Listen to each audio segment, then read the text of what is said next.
Hello friends. Did you know nearly 80% of those who watch my videos aren't subscribed? If you enjoy these stories, please hit that subscribe button and leave a like. It really helps. Thank you for being here. By the way, where are you watching from? Let me know in the comments. The first rule of winter hauling across North Dakota is simple: respect the whiteout. The second rule is just as clear. When I-94 closes, you don't argue. You find a place to wait it out, chain up if you're lucky enough to catch the warning early, or you pull into the nearest town and sit tight until the highway patrol gives the all clear. But there's a third rule, one nobody writes down, one you learn only after you've spent enough years behind the wheel in the upper Midwest. When the wind starts screaming across the prairie and the snow turns horizontal, you trust your gut more than your GPS, more than dispatch, more than the optimistic forecast some meteorologist read off a screen in Fargo. I'm Stellan Kirkeby. I've been running freight for 19 years, most of it across the northern tier states. I've hauled everything from refrigerated pharmaceutical loads to dry goods, from oversized machinery to time-sensitive auto parts. I know the difference between a system that'll dust the roads with an inch of powder and a prairie blizzard that'll bury your rig in under an hour.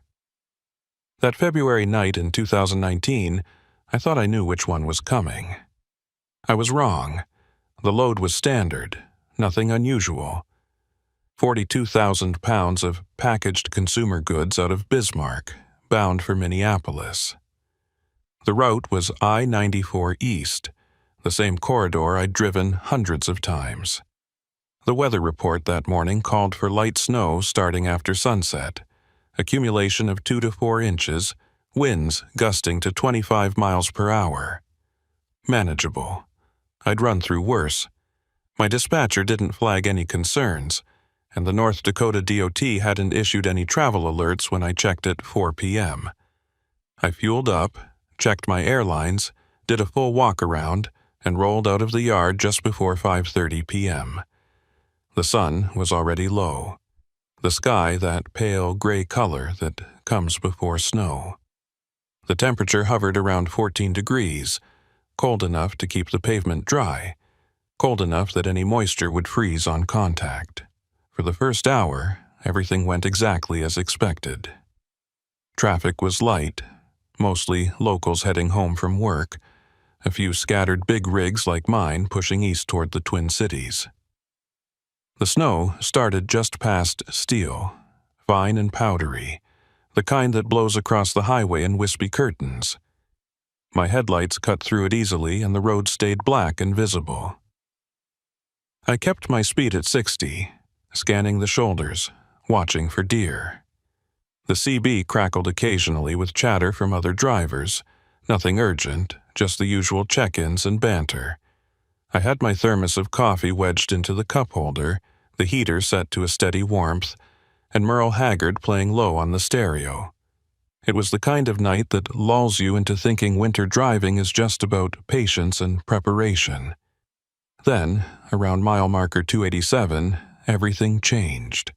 The wind picked up in a way that felt personal, like something had been waiting for me to get far enough from town. It didn't build gradually, it just hit, a sustained howl that rocked my trailer and sent the snow swirling in every direction at once. Within seconds, the powder that had been drifting lazily across the asphalt turned into a solid wall of white. I couldn't see the road markings. I couldn't see the shoulder. I couldn't even see the hood of my own truck. I eased off the throttle, hands firm on the wheel, and tried to focus on the faint glow of the reflector posts, but even those were vanishing into the blur. This was a full whiteout, the kind where the horizon disappears and you lose all sense of depth and direction. I've heard drivers describe it as being inside a snow globe that someone won't stop shaking. That's close, but it doesn't capture the disorientation, the way your brain starts second-guessing whether you're still on pavement or drifting into the median. I hit my four-ways and slowed to 30, then 25. My trailer swayed slightly in the crosswind, not enough to jackknife, but enough to remind me that 70 feet of steel and cargo doesn't stop on a dime. The CB erupted with voices, all of them tense. Eastbound on 94, anyone got visual past 285? Negative, it's a wall out here. Diot's got plows staged, they're not moving yet. I-94 is about to close, if it hasn't already. I reached for my phone to check the highway status, but there was no signal.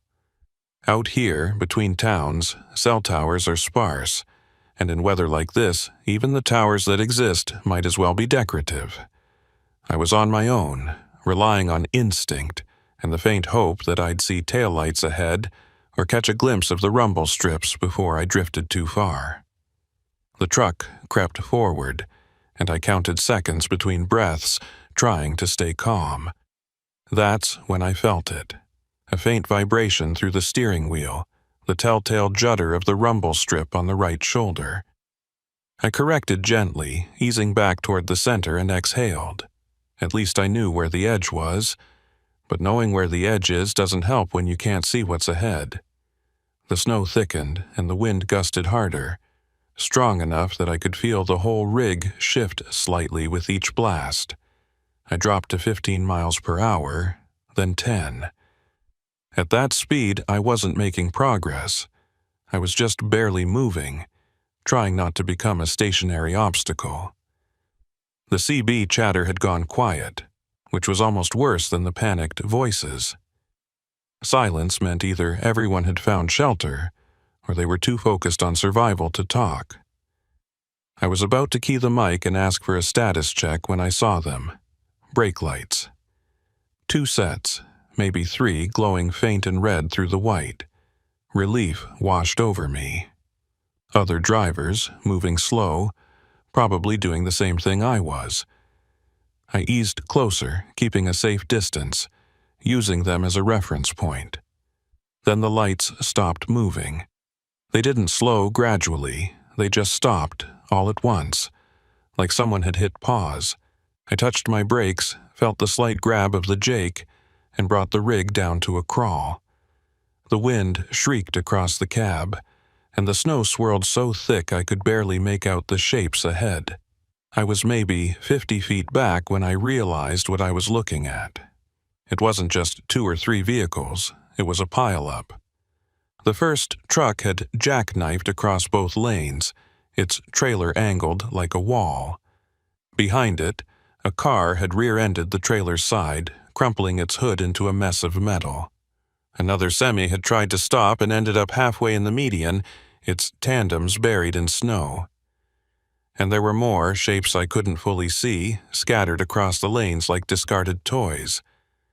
I stopped the rig, hands trembling slightly on the wheel, and sat there for a moment, processing. This wasn't a minor fender bender. This was a chain reaction, the kind of pileup that happens when visibility drops to 0 and momentum turns into a weapon. I grabbed my flashlight, zipped up my coat, and stepped down into the wind. The cold hit me like a fist, stealing my breath. Snow stung my face, and I had to squint just to see a few feet ahead. I kept one hand on the side of my truck as I moved forward, using it as a guide.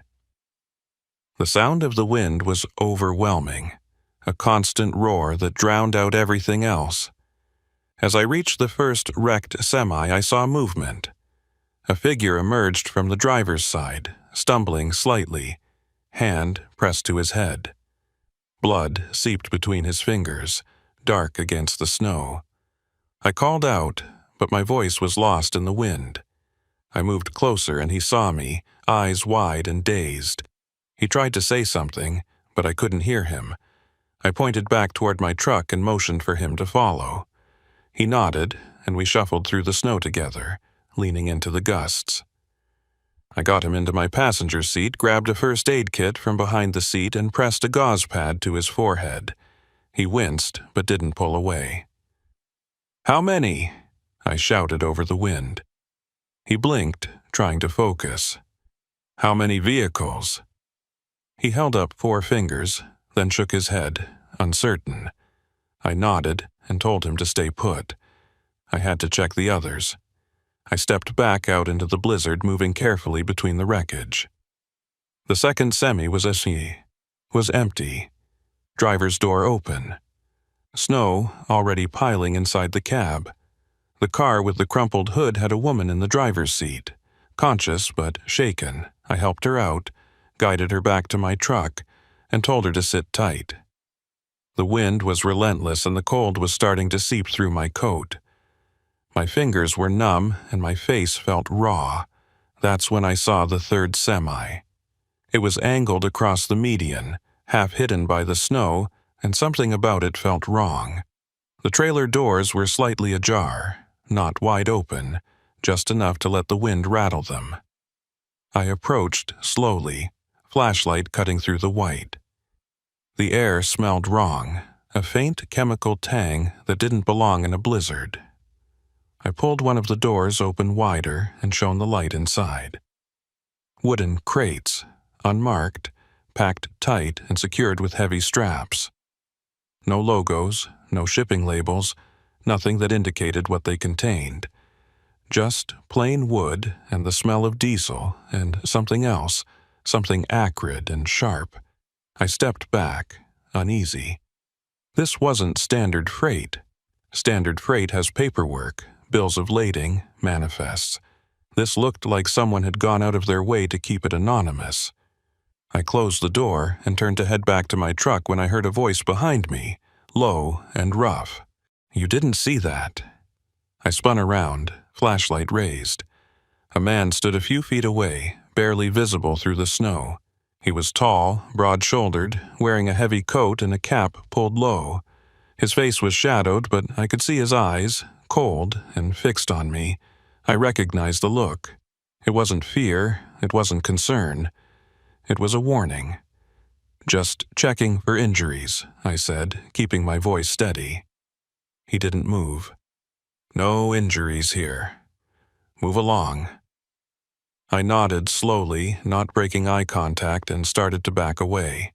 He watched me the entire time, unmoving, a statue in the storm.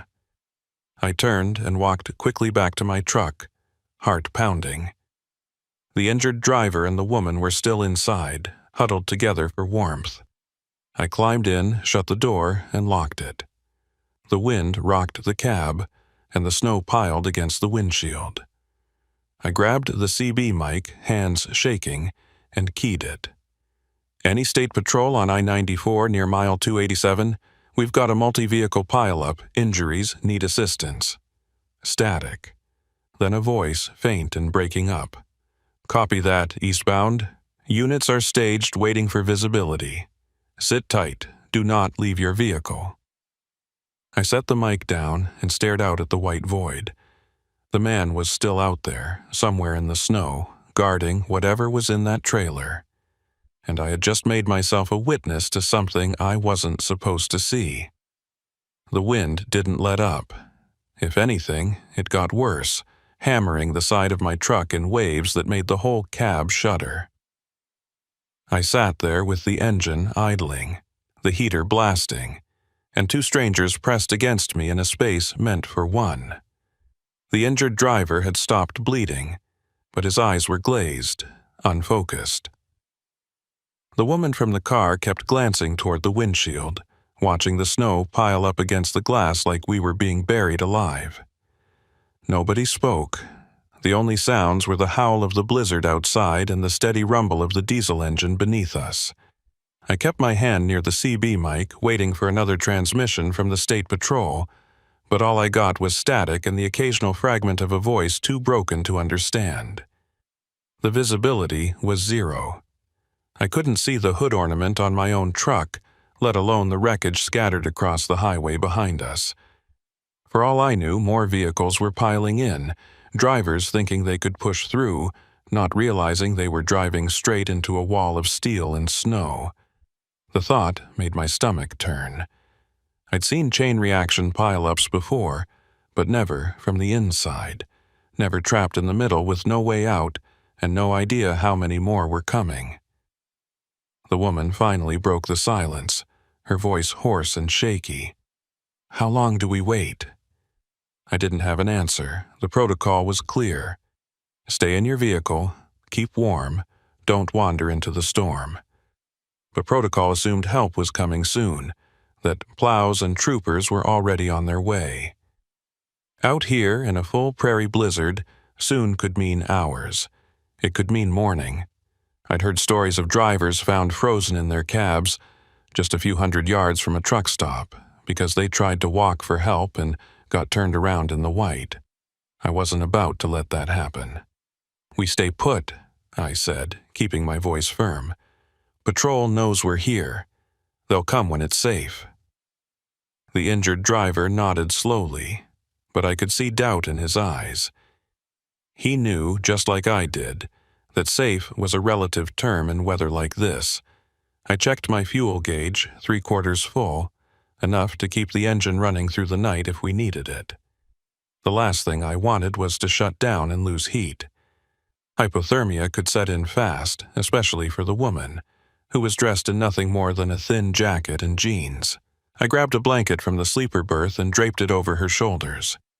She pulled it tight and whispered a quiet thank you. Then I heard it, a sound that cut through the wind, faint but unmistakable. Footsteps crunching in the snow, deliberate and slow, moving alongside my truck.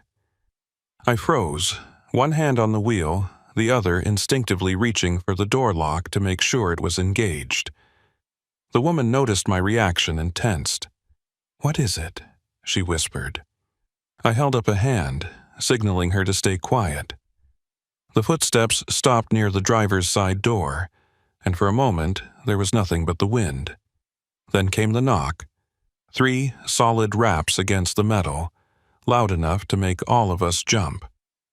I cracked the window an inch, just enough to hear but not enough to let the cold flood in.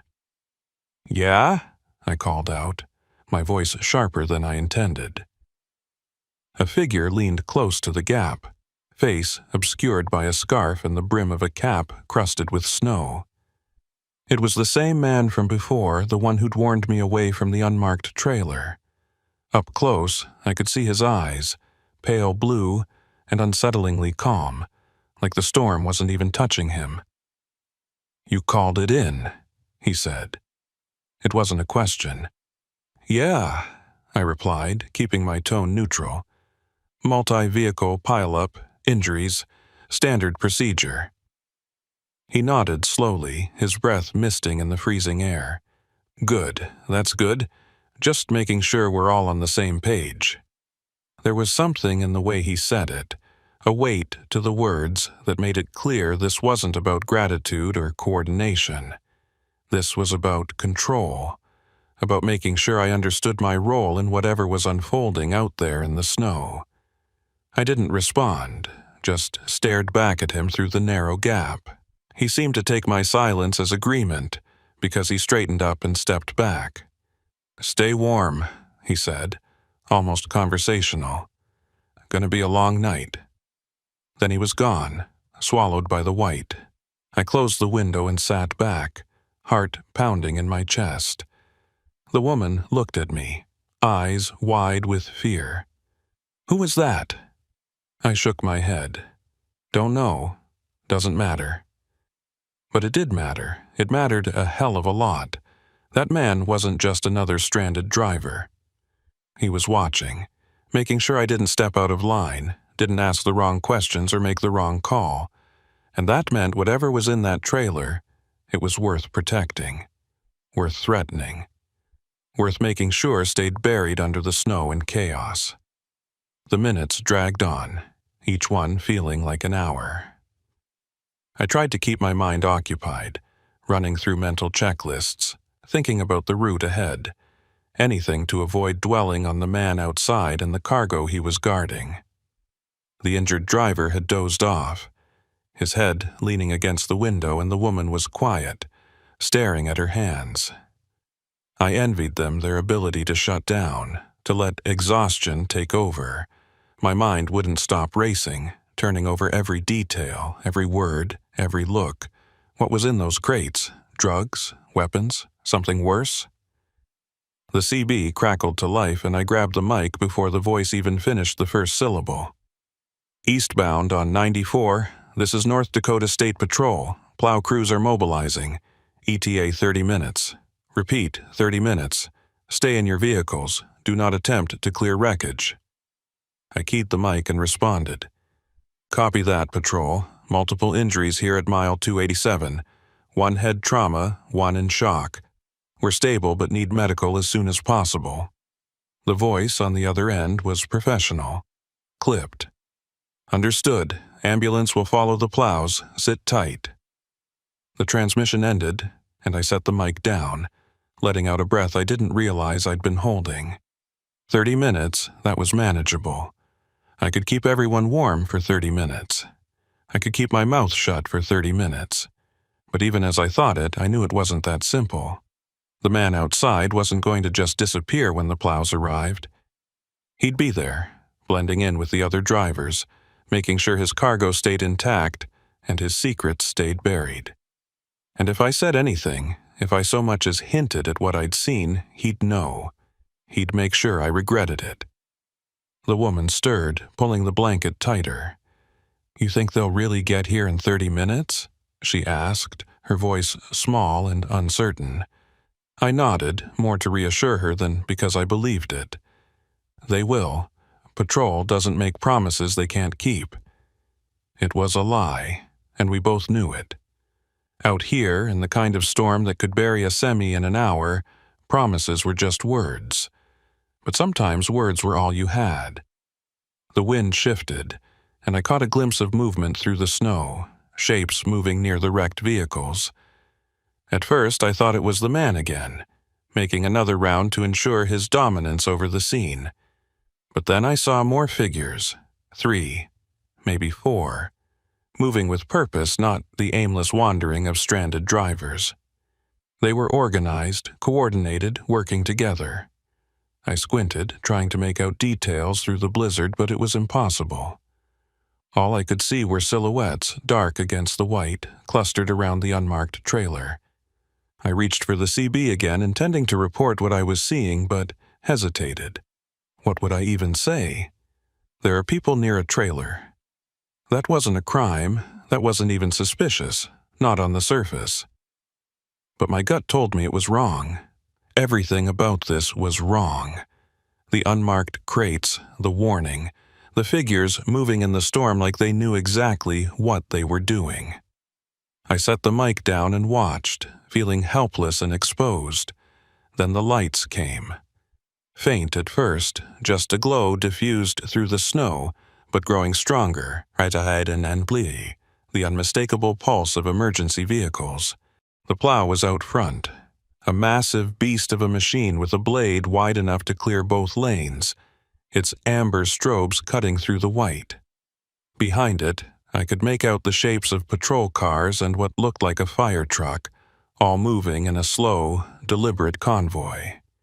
Relief flooded through me, so strong it was almost painful. The plow stopped about 100 yards back, its lights illuminating the wreckage in harsh, flickering detail. Troopers stepped out, bundled against the cold, flashlights sweeping across the scene. I saw one of them approach the jackknifed semi, another heading toward the car with the crumpled hood. A third trooper walked toward my truck, and I rolled down the window as he approached. He was older, weathered face, partially hidden by a thick scarf, but his eyes were sharp and assessing. You the one who called it in? He asked, his voice muffled by the wind. Yeah, I said. Stellan Kirk Gaby.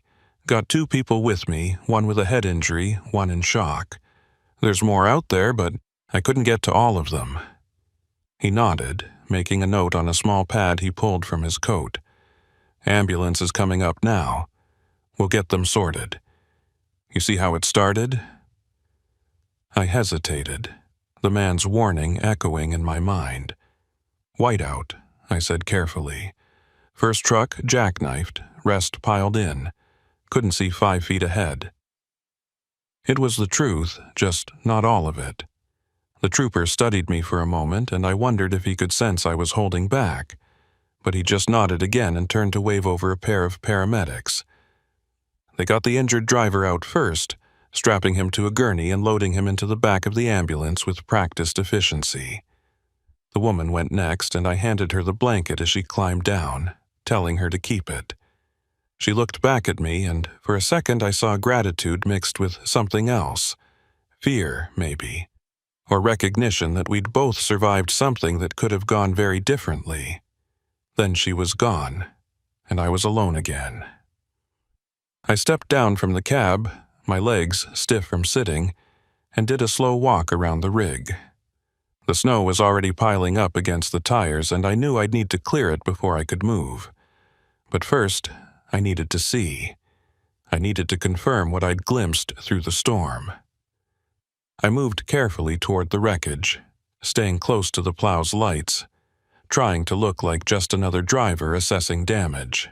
The unmarked trailer was still there, doors closed now. No sign of the figures I'd seen earlier.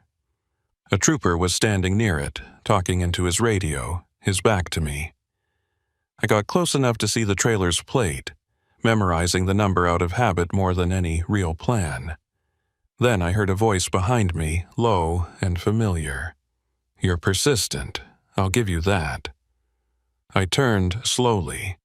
The man was back, standing just outside the ring of light, his face still obscured, but I could feel his eyes on me, cold and calculating.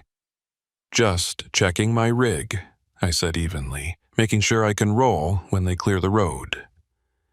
He stepped closer, and I caught a better look at him now. Tall, broad-shouldered, with a jawline that looked like it had been chiseled from the same stone as the Badlands. There was a scar running along his left cheek, barely visible under the shadow of his cap. "Smart," he said, his tone almost friendly. "Real smart to keep your head down, do your job, and not ask questions." It was a threat wrapped in a compliment, and we both knew it. I nodded, not trusting myself to speak. He held my gaze for a long moment, then turned and walked away, disappearing into the cluster of emergency vehicles like he'd never been there at all. I stood there, snow swirling around me, and realized I was shaking. Not from the cold, from the understanding that I'd just been marked, identified as someone who'd seen too much and needed to be managed. I returned to my truck and climbed inside, locking the door behind me. The paramedics were loading the last of the injured into ambulances, and the wrecker trucks were starting to arrive, their crews already assessing which vehicles could be moved and which needed to be cut apart. The plow had cleared a single lane, and a trooper was directing the few unscathed vehicles through, one at a time. I'd be next, or close to it. I just needed to keep quiet, nod when spoken to, and get the hell out of here. But as I sat there, engine idling, watching the controlled chaos outside, I couldn't shake the image of those unmarked crates. Couldn't stop thinking about the man and his warnings. Couldn't ignore the fact that I was now part of something, whether I wanted to be or not. And the worst part? I had no idea who to trust. The patrol was here, doing their job. But what if some of them were part of it too? What if the whole thing was bigger than a single trailer and a single storm? The knock on my window made me jump. I turned to see a trooper, different from the first, younger, with a clean-shaven face and eyes that hadn't yet learned to hide their concern. I rolled down the window. "Stellan Kirkeby?" he asked. I nodded. "Yeah, that's me." He glanced at a clipboard in his hand. "You're clear to go. Take it slow.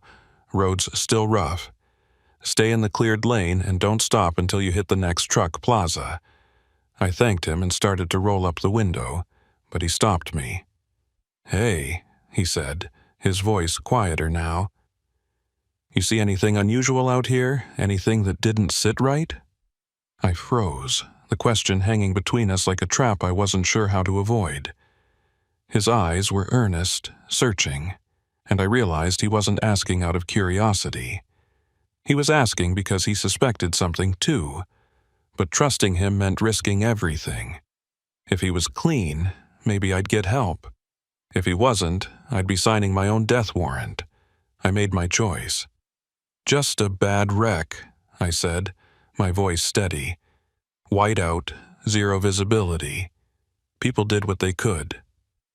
He held my gaze for a moment longer, then nodded slowly, disappointment flickering across his face.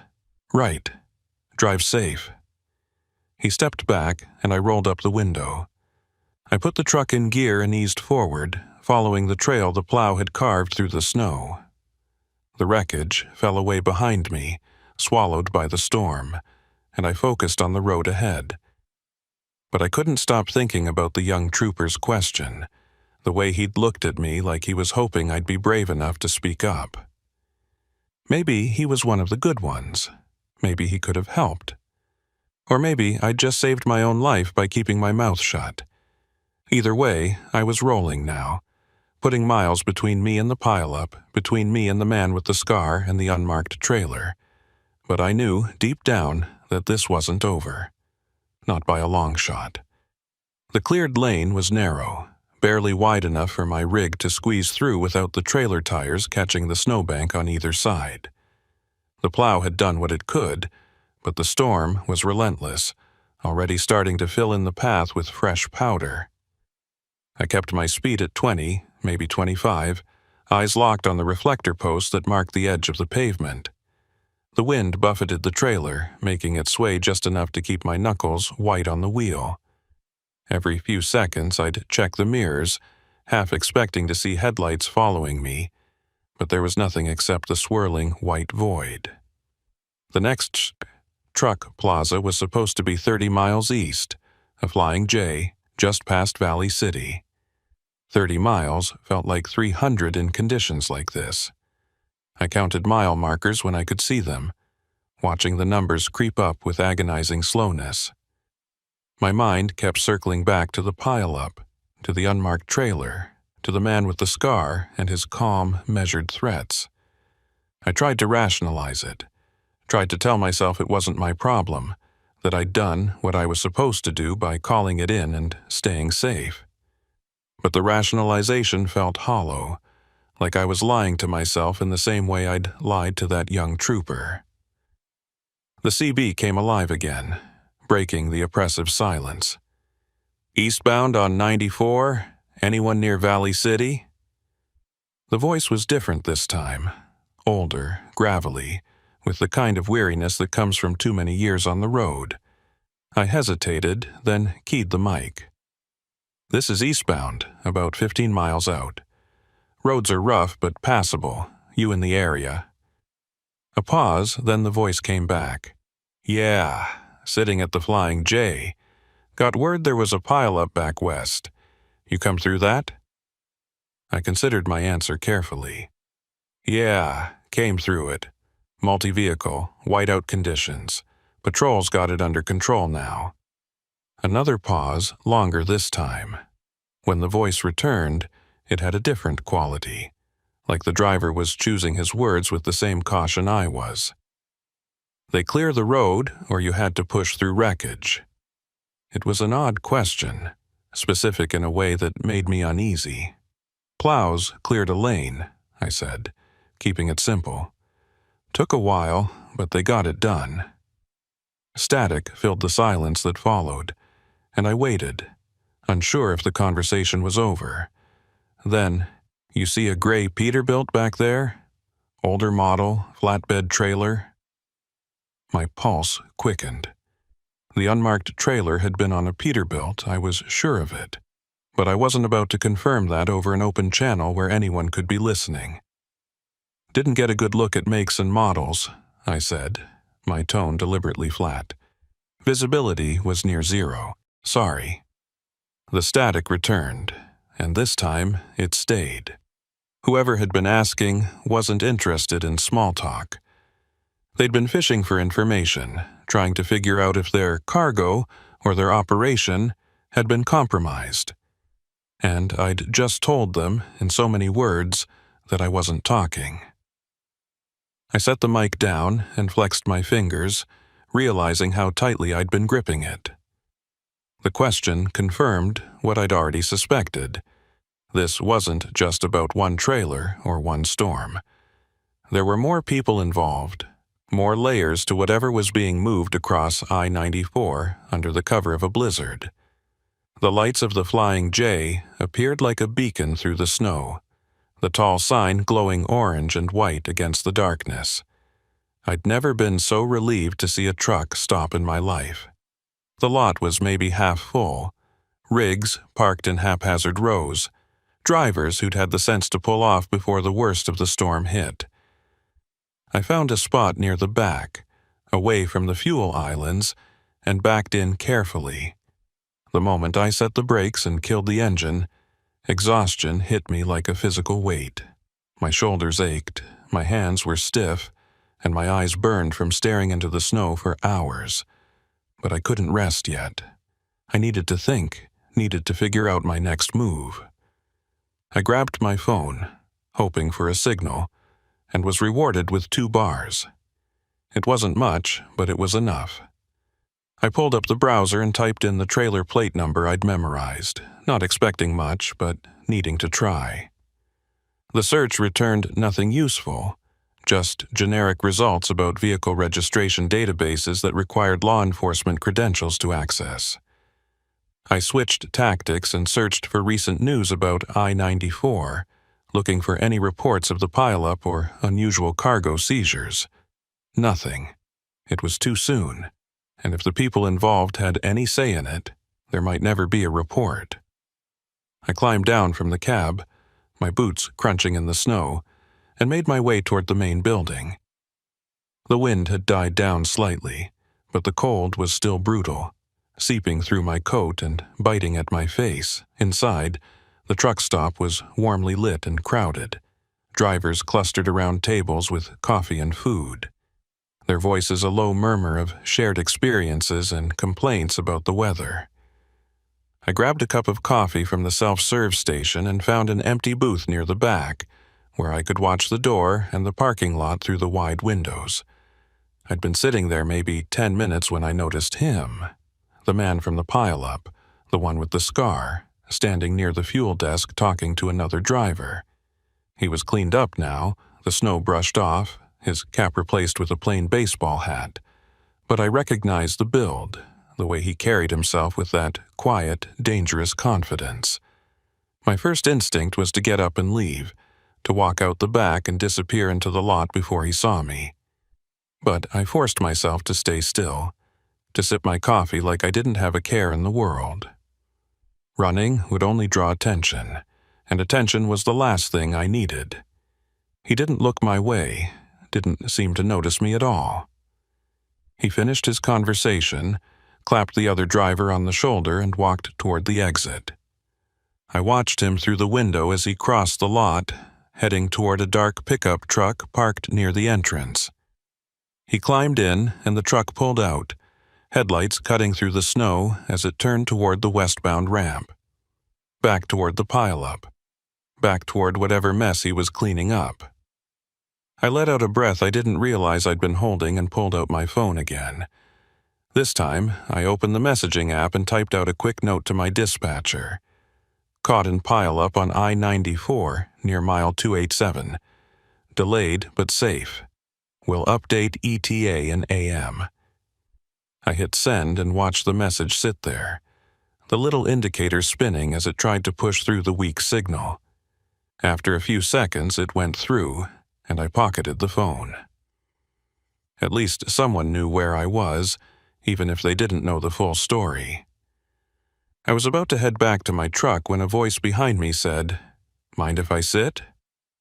I turned to see the young trooper from the pileup, the one who'd asked if I'd seen anything unusual. He was out of uniform now, wearing jeans and a heavy flannel shirt, but I recognized his face immediately.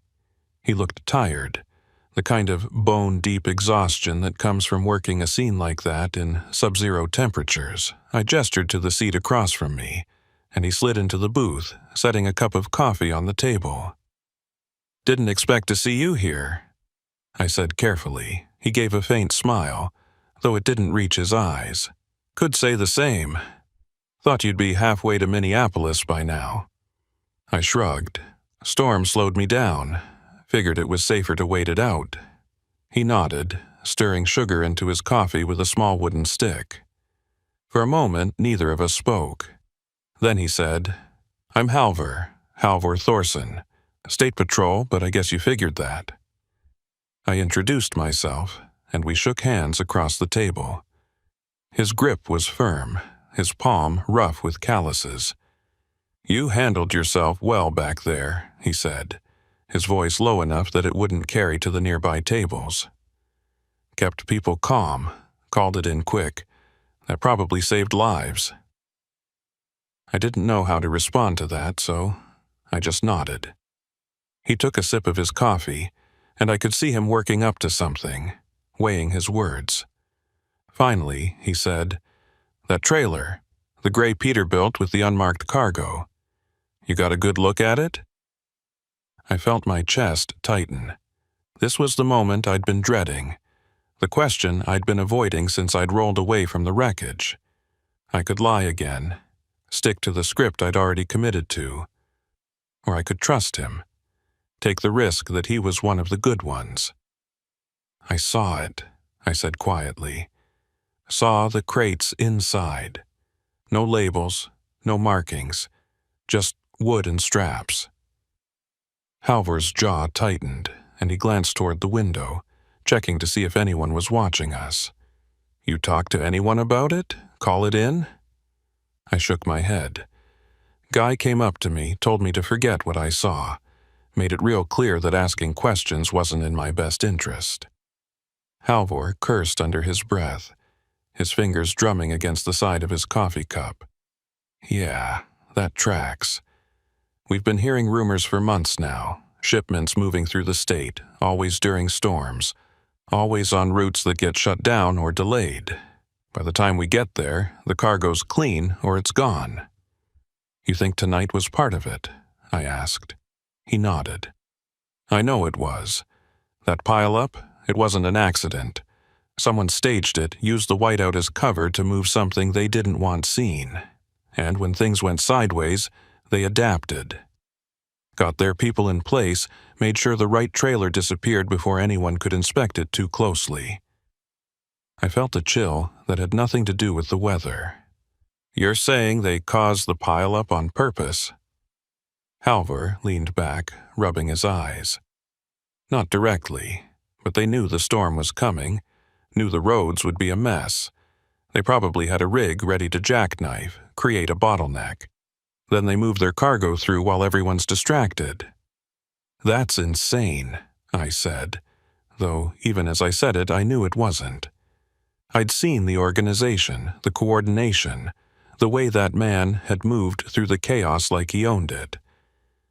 "Insane, maybe," Halvor said, "but effective. And we can't prove a damn thing. No plates, no manifests, no witnesses willing to talk." He looked at me pointedly when he said that last part, and I felt the weight of it. I was a witness. I'd seen the crates, talked to the man, memorized the plate number. But being a witness meant painting a target on my back, and I had no illusions about what that would mean. "What do you want from me?" I asked. Halvor sighed. "Honestly, I don't know. I can't protect you. Not officially. If you go on record, if you testify, they'll know. And these people, they're not the kind who let loose ends walk away." He paused, then added, "But if you're willing to share what you know, off the record, it might help us build a case. Connect some dots." I considered it, turning the idea over in my mind. Off the record meant no protection, no guarantees. It meant trusting that Halvor was who he said he was, that he wasn't part of the network himself. But it also meant maybe, just maybe, doing the right thing. "The plate number," I said finally. "I got it memorized. You want it?" Halvor pulled out a small notepad and a pen, sliding them across the table. I wrote down the number, my handwriting shaky from adrenaline and cold. He took the notepad back, glanced at it, and tucked it into his shirt pocket. "This helps," he said. "More than you know." I wanted to ask what he'd do with it, how he'd use it without exposing me, but I didn't. Some things were better left unasked. We sat in silence for a few more minutes, finishing our coffee. Then Halvor stood, zipping up his coat. "You should get some rest. Roads will be clear in the morning, and you'll want to be gone before anyone starts asking questions." I nodded, standing as well. "What about you?" He gave a grim smile. "I've got a long shift ahead, lots of reports to file, lots of details to forget." It was his way of saying he'd keep me out of it, at least as much as he could. I appreciated it, even if I didn't fully believe it would be enough. As he turned to leave, I called out, "Halvor!" He stopped, looking back. "Be careful," I said. "If they're as organized as you say, they're watching everyone, including you." He nodded slowly. "I know. But someone's got to push back, even if it's just small steps." Then he was gone, disappearing into the cold night, and I was alone again with the weight of what I'd just done. I returned to my truck, climbed into the sleeper berth, and lay there staring at the ceiling. Sleep didn't come easy. Every sound outside, footsteps, engines starting, the scrape of a snow shovel made me tense. I kept replaying the conversation with Halvor, wondering if I'd made the right choice, wondering if I'd just signed my own death warrant by giving him that plate number. But part of me, the part that still believed in doing the right thing even when it was dangerous, felt a strange sense of relief. Hours passed, and the storm outside began to ease. The wind died down, and the snow slowed to a gentle fall. I must have dozed off at some point because I woke to the sound of engines rumbling to life, drivers preparing to roll out now that the roads were clearing. I sat up, checked the time, and saw it was just past 5 a.m. The sky outside was still dark, but the worst of the blizzard had passed. I climbed into the driver's seat, started the engine, and let it warm up while I did a quick walk around. Everything looked intact. No damage from the storm, no signs of tampering. I climbed back in, released the brakes, and eased out of the parking spot. The lot was emptying quickly, drivers eager to make up lost time. I joined the flow, heading toward the eastbound ramp, and merged onto I-94. The road was clearer now, a single lane plowed and salted, with crews working to open the second lane. I settled into a steady rhythm, the truck humming beneath me, and focused on the miles ahead. But I couldn't shake the feeling that I was being watched, that somewhere out there someone had noticed the young trooper talking to me, had seen me writing in that notepad, had marked me as a problem that needed to be dealt with. I checked the mirrors constantly, looking for a tail, for any sign that I was being followed. The highway stretched out empty and white, and I told myself I was being paranoid. But paranoia, I'd learned, was just another word for survival instinct. As the sun began to rise, pale and weak through the thinning clouds, I passed the mile marker where the pileup had been. The wreckage was gone, cleared away by the wreckers and the plows, leaving nothing but tire tracks and disturbed snow. It was like it had never happened, like the whole night had been a fever dream. But I knew better. I had the plate number memorized, had the image of those unmarked crates burned into my mind. And somewhere, Halvor Thorson had that number in his pocket. A small piece of evidence in a case that might never see the light of day. I drove on, the miles falling away, and tried to focus on the road. Tried to tell myself that I'd done what I could, that the rest was out of my hands. But deep down, I knew this wasn't over. Not even close. The sun was fully up by the time I crossed into Minnesota, a pale disk behind layers of gray clouds that promised more snow before nightfall. The highways were clearing, traffic picking up as the morning commute began, and I should have felt relief. Should have felt like the worst was behind me. But every mile that passed only wound the tension tighter in my chest.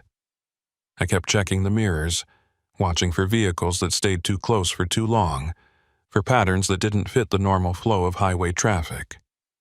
Twice, I thought I spotted the same dark pickup, but both times it peeled off at an exit, and I convinced myself I was seeing ghosts. My phone rang just past the Minnesota border, the Bluetooth connecting automatically. The name on the display read Dispatch, and I answered with a weariness that had seeped into my bones. "Kirkeby," I said, my voice rough from too little sleep and too much coffee. The dispatcher's voice was clipped, professional. "Stellan, we need you to divert. New pickup in Moorhead. Priority load going to Duluth. They're paying premium for immediate transport." I frowned, glancing at my fuel gauge. I'm already committed to the Minneapolis run. Load's time-sensitive. There was a pause, and when the dispatcher spoke again, her tone had shifted slightly, harder. "This comes from higher up. Client specifically requested you. Says you came recommended." The words hit me like a fist to the gut. "Client specifically requested you." Nobody requests a specific driver for a standard load. Not unless they know that driver. Not unless they have a reason.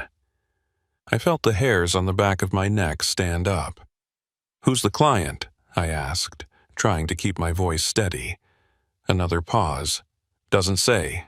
Just listed as priority freight. Signature required on pickup. You'll get the details when you arrive at the warehouse." I wanted to refuse, wanted to tell dispatch to find another driver, but I knew how that would look. Refusing a priority load without cause was grounds for termination, or at least suspension. And if the people behind that unmarked trailer were the ones making the request, refusing would only confirm that I was a problem that needed to be dealt with. I was trapped, and they knew it. "Send me the address," I said finally. "I'll head there now." The dispatcher confirmed and ended the call, leaving me alone with the hum of the engine and the growing certainty that I'd just been summoned into something I wouldn't walk away from easily. The warehouse in Moorhead was on the industrial edge of town, a sprawling complex of corrugated metal buildings surrounded by chain-link fencing. The sign out front read, "Tollefson Freight Services."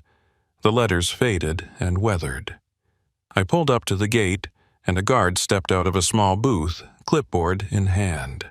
He was young, early 20s, with the kind of bored expression that came from working a job where nothing interesting ever happened. "Name?" he asked, not looking up from his clipboard. "Stellan Kirkeby, here for a pickup."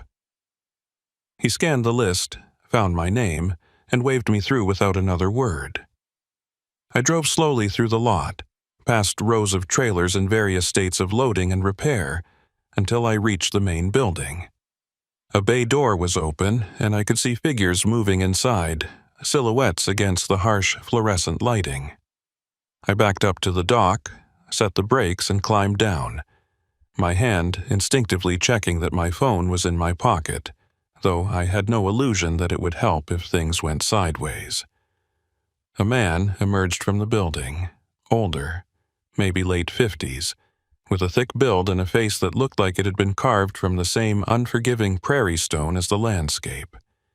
He wore a heavy work jacket with the name Orvin stitched above the breast pocket. "Kirkeby?" he asked, his voice a low rumble. I nodded. "That's me." He looked me over, his eyes sharp and assessing like he was taking my measure. "Orvin Tollefson, this is my operation. You're here for the Duluth load." It wasn't a question. "That's right," I said. "Dispatch said it was priority." Orvin grunted, turning back towards the building. "Follow me. We'll get you loaded and on your way." I followed him inside, every instinct screaming at me to turn around and run. The warehouse was dimly lit, the air thick with the smell of diesel and grease. Forklifts moved in the distance, their backup alarms echoing off the metal walls. Orvin led me to a small office tucked into the corner of the building, its windows covered with yellowed blinds. He gestured to a chair, and I sat, feeling the weight of his gaze. He pulled a manila envelope from a desk drawer and slid it across to me. "Your instructions," he said. "Load's already on your trailer. All you need to do is drive it to Duluth, drop it at the specified location, and collect your signature. Simple." I opened the envelope, pulling out a single sheet of paper. The destination was a warehouse on the outskirts of Duluth. No company name, just an address. The payment listed was 3 times my usual rate for a run that distance. "What's in the load?" I asked, looking up at Orvin. His expression didn't change. "Does it matter?" The question hung in the air between us, heavy with implication. I knew the answer. It mattered, but asking too many questions would only make things worse. I folded the paper and tucked it back into the envelope. "When do I leave?" Orvin leaned back in his chair, his eyes never leaving mine. "Now. And Kirkaby, don't make any stops you don't have to. Don't talk to anyone about this load. You get to Duluth, you drop it, you collect your money, and you forget this ever happened." It was the same script, the same threat wrapped in professional language. I nodded, standing. Understood. Orvin watched me leave, and I could feel his eyes on my back the entire walk to the truck.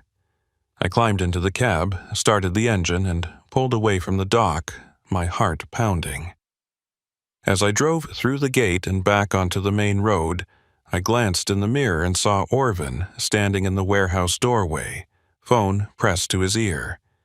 He was making a call, and I had no doubt it was about me. The drive to Duluth should have taken just under 4 hours, but I was making it in a fog of paranoia and dread. I didn't know what was in the trailer, and I didn't want to know. Part of me considered pulling over, opening the doors, and seeing for myself, but I knew that would be a mistake. If I looked, I became a liability. If I stayed ignorant, I was just a driver doing his job. It was a thin line, and I was walking it with no safety net. The highway stretched out ahead, the landscape a blur of white fields and skeletal trees. I passed through small towns, their main streets quiet and empty in the midday cold, and tried to focus on the mechanics of driving, on the simple task of keeping the truck between the lines, but my mind wouldn't let go. I kept thinking about the pileup, about the unmarked trailer and the man with the scar. I thought about Halvor Thorson and the plate number I'd given him, about whether he'd been able to do anything with it, or if it had just disappeared into the bureaucratic void. And I thought about what would happen when I reached Duluth, when I handed over this load and walked away. Would they let me walk away? Or was this delivery just a way to tie up a loose end, to make sure the witness who'd seen too much never had the chance to talk? I was about an hour outside Duluth when I saw the truck stop ahead, a small place with just a few pumps and a diner attached. I wasn't low on fuel, didn't need a break, but something made me signal and pull off the highway. Maybe it was instinct, or maybe it was the part of me that still believed in making my own choices, even small ones. I parked away from the other vehicles and sat there for a moment, engine idling, trying to decide what to do.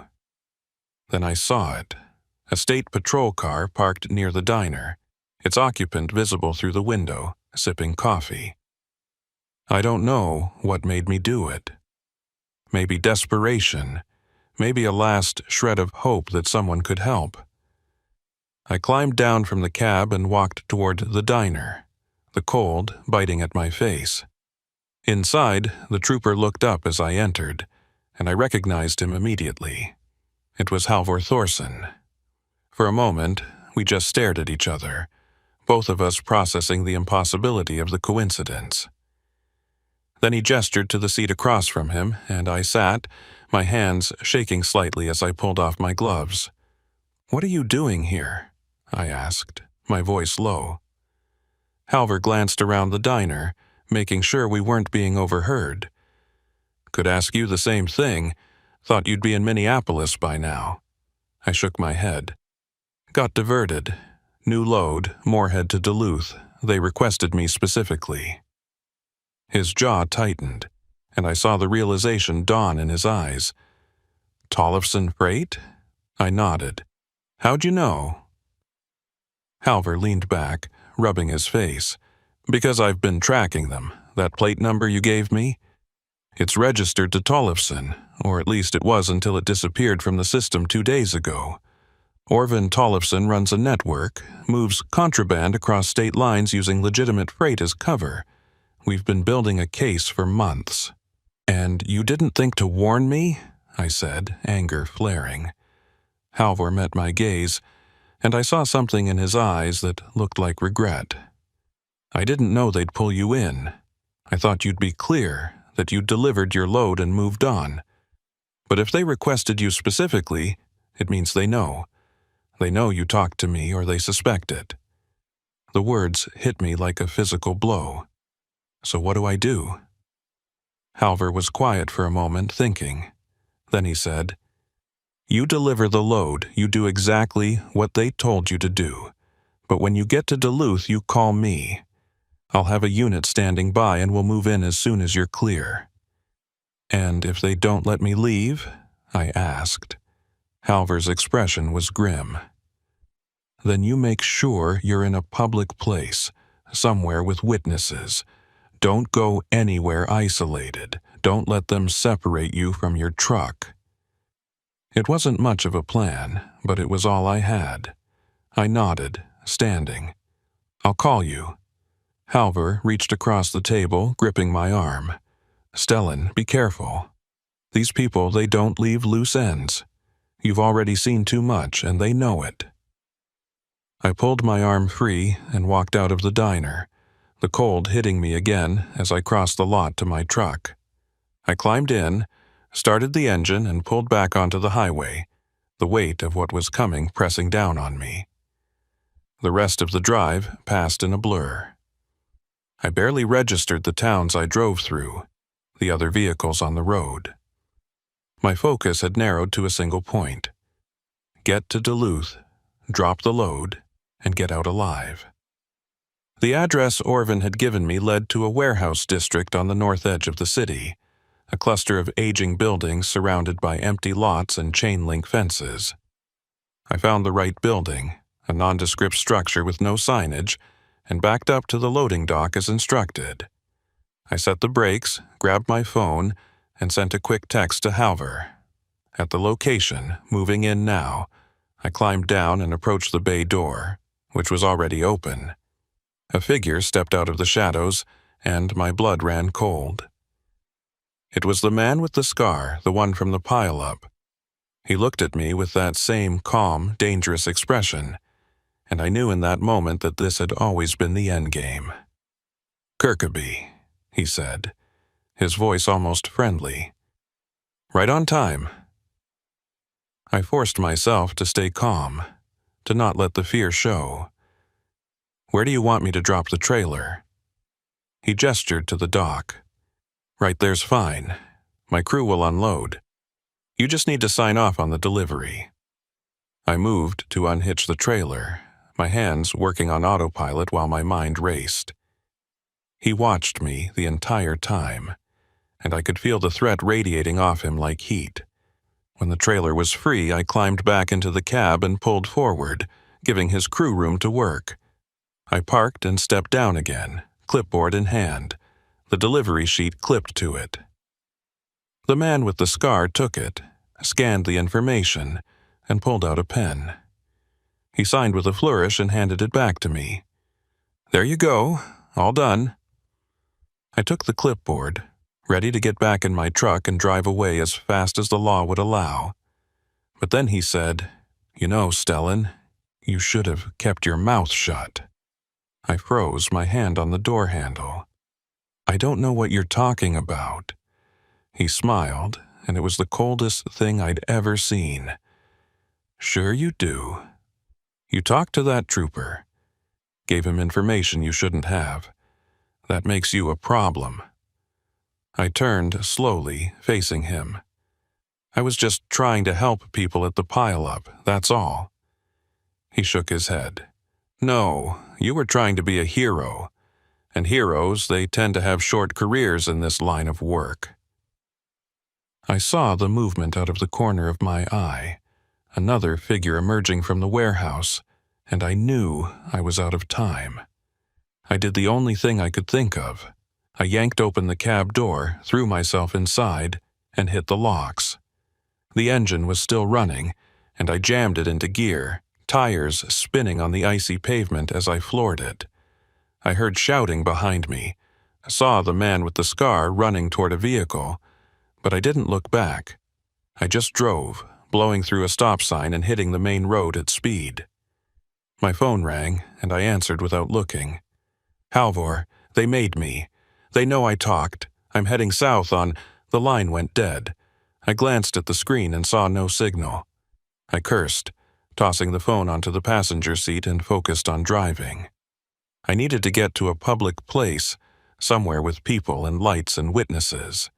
I saw a gas station ahead, brightly lit, and pulled in hard, the truck skidding slightly as I stopped. I jumped out and ran inside, the clerk looking up in alarm. "Call 911, I said, breathless. "Tell them there's a trucker in distress, possible assault. Tell them to send units to the North Warehouse District." The clerk stared at me, unsure, and I slapped my hand on the counter. "Now!" He grabbed the phone and dialed, and I turned to watch the lot through the windows. A dark pickup pulled in, and my heart sank, but it didn't approach. It just sat there, engine running, headlights on. Waiting.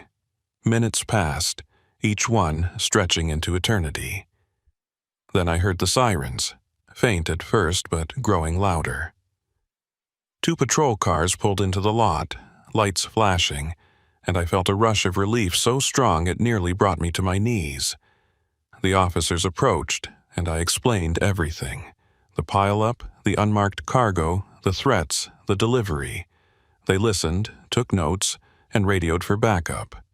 One of them stayed with me while the other went to check the warehouse district, but when they came back an hour later, they had nothing. The warehouse was empty, the trailer gone, no sign of the man with the scar or his crew.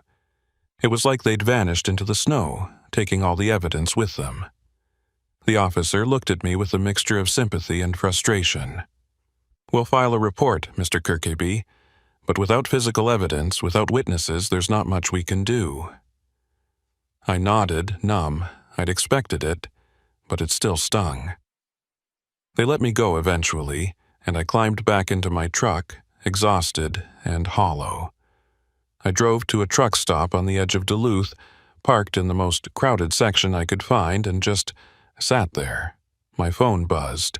A message from Halvor. "Heard what happened. I'm sorry. We'll keep looking." It was small comfort, but it was something. I stared out at the rows of trucks, at the drivers going about their routines, oblivious to the danger that lurked just beneath the surface of this industry. And I realized that I'd never feel safe on these roads again. Days turned into weeks, and I kept driving. I had bills to pay, a life to maintain, and sitting still felt more dangerous than moving. But I changed my routes, avoided North Dakota and Minnesota as much as possible, and I never, ever picked up loads from companies I didn't know. I heard through the grapevine that Tollefson Freight had shut down. The owner disappeared. But I knew that was just one node in a much larger network. They'd reopen under a different name, in a different state, and the operation would continue. Halvor called me once a few months later. He said they'd made some arrests, small fish, but it was something. He thanked me for my help, told me I'd done the right thing. I wanted to believe him, but every time I checked my mirrors and saw headlights that stayed too close for too long, I wondered if I'd done anything but paint a target on my back. The last time I drove through North Dakota, I passed mile marker 287. The site of the pileup was just another stretch of highway now, no trace of what had happened there. But I slowed down anyway, remembering the whiteout, the wreckage, the unmarked trailer. Remembering the moment I'd decided to look inside and everything that had followed. I still haul freight. I still drive through blizzards and ice storms and whiteouts. But I've learned something that the old-timers always said, and I never fully understood until that night. The most dangerous cargo isn't what you're hauling. It's what you know. And out here, on these endless highways, knowledge can get you killed faster than any jackknife or skid. I don't stop at isolated rest areas anymore. I don't help stranded motorists unless I can do it from inside my locked cab with 911 on the line. And I sure as hell don't look inside trailers that aren't my business. Because somewhere out there, on a night when the snow turns the world white and the wind howls across the prairie, another driver will see something they shouldn't. They'll make the same choice I did, thinking they're doing the right thing. And they'll learn, just like I did, that sometimes the right thing and the safe thing are miles apart. I just hope they're luckier than I was. I hope they drive away and never look back. Because the thing about loose ends is they don't stay loose forever. Someone always comes back to tie them off, and I'm still waiting for my turn. There's a particular kind of cold that settles over Minnesota's Iron Range in late November. The kind that seeps through your coat and into your bones before you even realize you're freezing. It's not just the temperature, though that's brutal enough. It's the way the wind comes screaming across Lake Superior, picking up moisture and turning it into something mean, something that coats every surface in a layer of ice so slick you can barely stand, let alone drive. I've been running freight through the Iron Range for 12 years, and I've learned to read the weather the way some people read books. You look at the sky, feel the wind, watch how the locals are moving, and you know whether you're going to make your delivery or spend the night in a truck stop praying the power doesn't go out. My name is Luther Brackenridge, and I've been behind the wheel since I was 23. Started with local runs around Duluth, worked my way up to long haul, and eventually found my niche running the northern routes that most drivers avoid. The Iron Range, the Boundary Waters, the stretches of highway where you can drive for an hour without seeing another soul. It suits me, always has. I'm not much for conversation, never have been, and the solitude of the road feels more like home than any apartment I've ever rented. But that November night in 2017, I would have given anything for company, for another set of headlights in my mirror, for the crackle of a CB voice telling me I wasn't alone. The load was routine, at least on paper. Industrial equipment parts heading from Duluth up to Ely, a mining town that's seen better days but still has enough operations running to keep the trucks moving. The route was US 2 to State Route 53, then north through the forest until you hit civilization again. In good weather, it's a 6-hour drive, maybe 7 if you account for fuel stops and the mandatory log breaks. But the forecast that morning should have been my first warning. Freezing rain starting after sunset, accumulation of a 1/4 inch, winds gusting to 40 miles per hour. The dispatcher had flagged it as a yellow alert. Proceed with caution, but not a red, which would have meant delay until conditions improved. I'd driven through worse, or so I told myself. I loaded up just after noon, did my pre-trip inspection with extra attention to the airlines and brake systems, and rolled out of the yard by 1 p.m. The sky was that particular shade of gray that promised misery, low clouds pressing down like a lid on a pot. The temperature hovered right at 32 degrees, that magical point where water doesn't know if it wants to be rain or ice. By the time I hit US 2, it had made its decision. The first drops hit the windshield as sleet, tiny pellets that pinged off the glass and bounced across the hood. Within minutes, it transitioned to freezing rain, coating everything in a thin, transparent shell. I dropped my speed to 45, then 40, watching the road ahead for the telltale shimmer that meant black ice. The wipers scraped across the windshield, struggling to keep up with the accumulation. Every overpass I passed under dripped with icicles, some of them already a foot long and growing. The CB was quiet, which was unusual for this corridor. Normally, you'd hear the ore haulers, the guys running between the mines and the processing plants, checking in with each other about road conditions and where the plows were staged. But tonight there was nothing. Just static and the occasional burst of interference that sounded almost like voices, but dissolved before I could make out words. I made it to the intersection with State Route 53 without incident, though my hands were cramped from gripping the wheel and my shoulders ached from the tension. The turn north was where things got tricky. The road narrowed, and the forest pressed in close on both sides, tall pines and birch trees that blocked what little light remained. The freezing rain was coming down harder now, and I could feel the truck wanting to slide on the corners, the trailer pushing me slightly with each gust of wind. I engaged the Jake brake carefully, not wanting to lock up the wheels, and kept my speed down to 30. It was going to be a long night. About 20 miles north of the intersection, I saw the first sign of trouble. A pair of hazard lights blinking weakly through the freezing rain, barely visible until I was almost on top of them. I slowed even further, easing the truck to a crawl as I approached. It was a pickup, a newer model, pulled halfway off the road with its front end buried in a snowbank. The driver's door was open and I could see a figure hunched over the wheel, not moving. I stopped the truck, set the brakes, and grabbed my flashlight.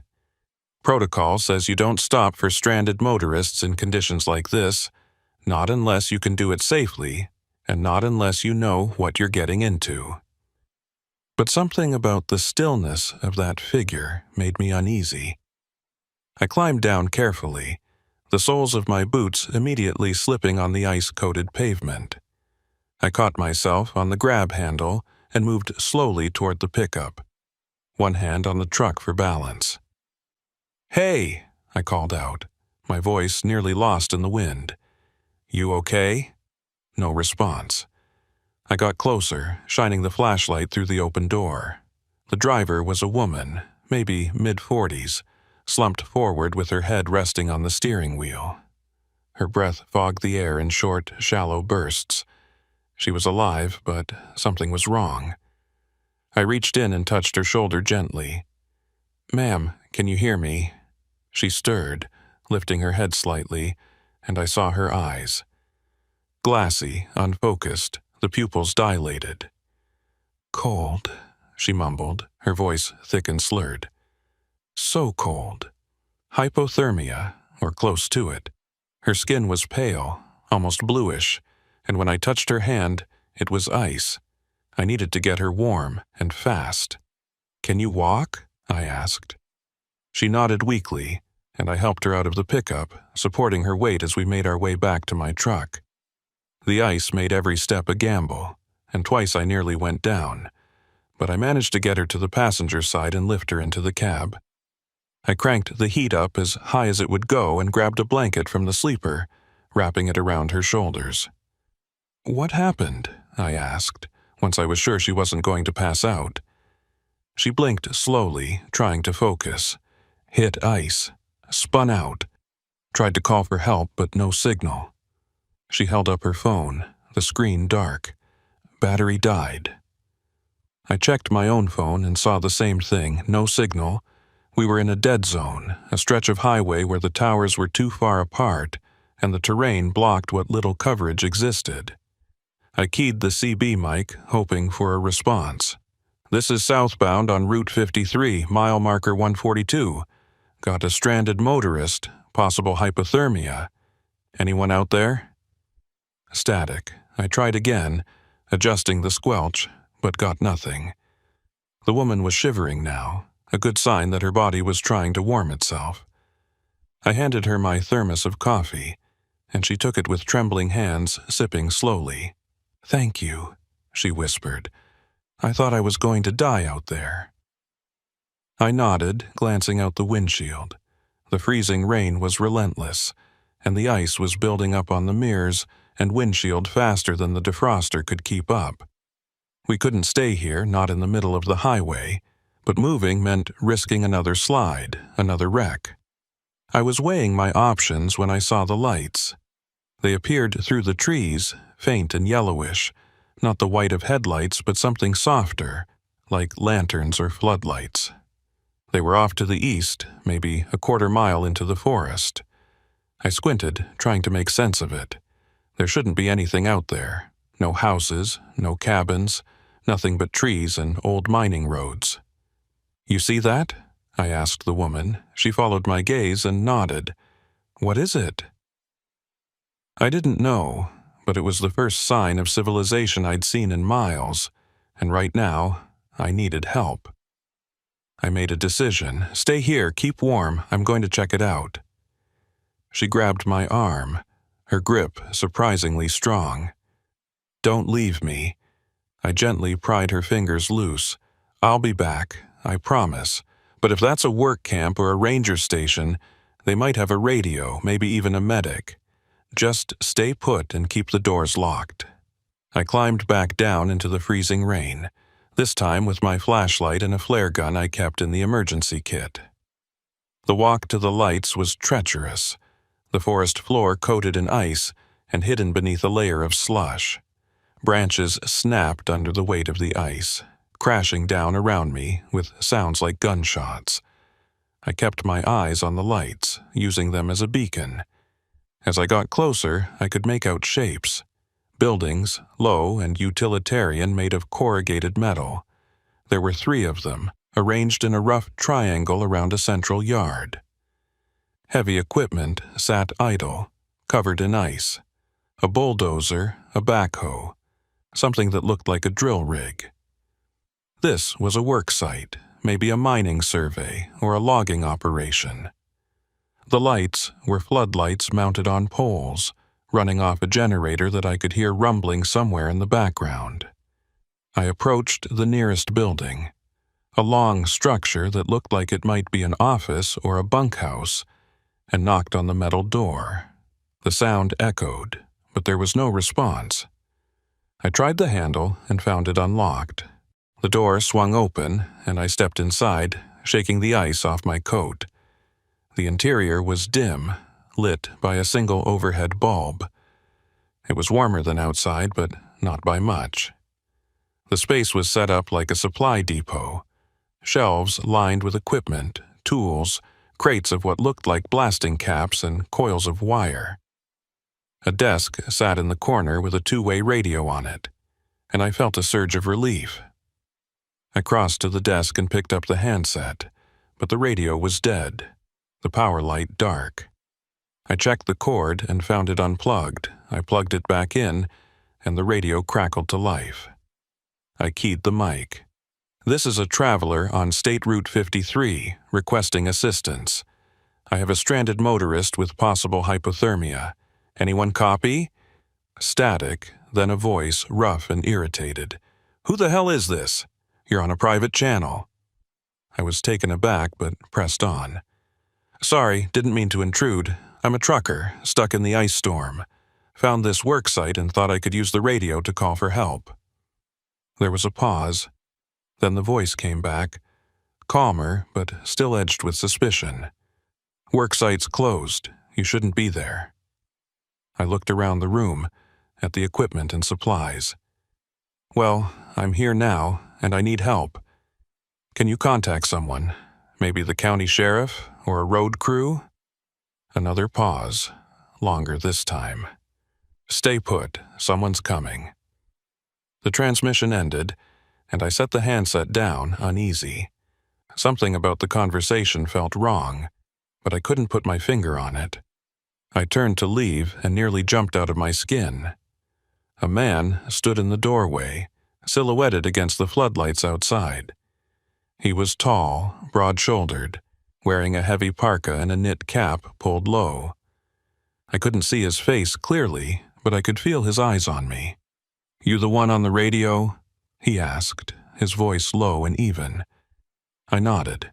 "Yeah. I've got a stranded motorist in my truck. Needs medical attention. Thought you might have a way to call for help." He stepped inside, and the door swung shut behind him.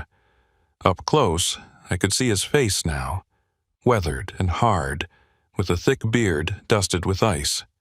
His eyes were pale, almost colorless, and they studied me with an intensity that made my skin crawl. "We don't get visitors out here," he said, "especially not in weather like this." I forced a smile. Wasn't planning on visiting. Just need to use a phone or a radio, then I'll be on my way. He glanced at the radio on the desk, then back at me. "Radios for company use only. Can't have outsiders broadcasting on our frequency." "Look," I said, trying to keep my tone reasonable. "I'm not trying to cause trouble. I just need help. There's a woman in my truck who's freezing to death. If you can't let me use the radio, at least point me towards someone who can." The man crossed his arms, his expression unreadable. "Storm's got the roads closed. No one's getting through tonight. Best thing you can do is bring her here, get her warm, and wait it out." It wasn't an invitation.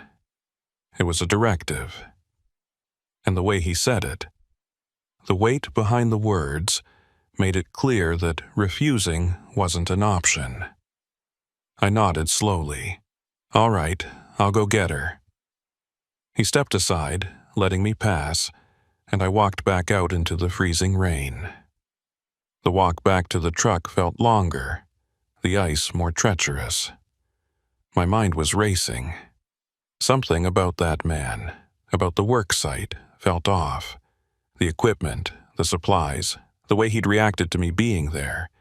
It didn't add up. But I didn't have a choice. The woman needed warmth, and the work site was the only shelter for miles. I reached the truck and climbed back in, the woman looking at me with hopeful eyes. "Did you find help?" she asked. "Sort of," I said, starting the engine. "There's a work site through the trees. They've got heat and shelter. We're going to ride this out there." She nodded, trusting me, and I felt a pang of guilt. Because as I turned the wheel and eased the truck off the highway, following the faint tracks the man must have left, I couldn't shake the feeling that I was driving us into something worse than the storm. The access road to the work site was barely visible, more of a suggestion than an actual path. Tree branches, heavy with ice, hung low enough to scrape the top of my trailer, and I could hear them dragging across the metal with a sound like fingernails on a chalkboard. The truck crawled forward in first gear, the tires slipping every few feet despite the chains I'd put on back in Duluth. The woman clutched the door handle, her knuckles white, eyes fixed on the darkness ahead. She hadn't said much since I'd returned, just nodded when I told her we were heading to shelter. I could see the fear in her face, but whether it was fear of the storm or something else, I couldn't tell. The floodlights grew brighter as we approached, casting harsh shadows across the yard. I could see the buildings more clearly now, 3 structures arranged around a central area churned to mud and ice. The largest building was the one I'd been in, the supply depot or office. The other 2 were smaller, one that looked like a garage with bay doors. The other possibly a bunkhouse or mess hall. The heavy equipment sat silent and menacing, the ice coating them, making them look like prehistoric creatures frozen in time. I pulled the truck as close to the main building as I dared, not wanting to get stuck in the mud, and set the brakes. "Stay close to me," I told the woman as we climbed down. She nodded, pulling the blanket tighter around her shoulders.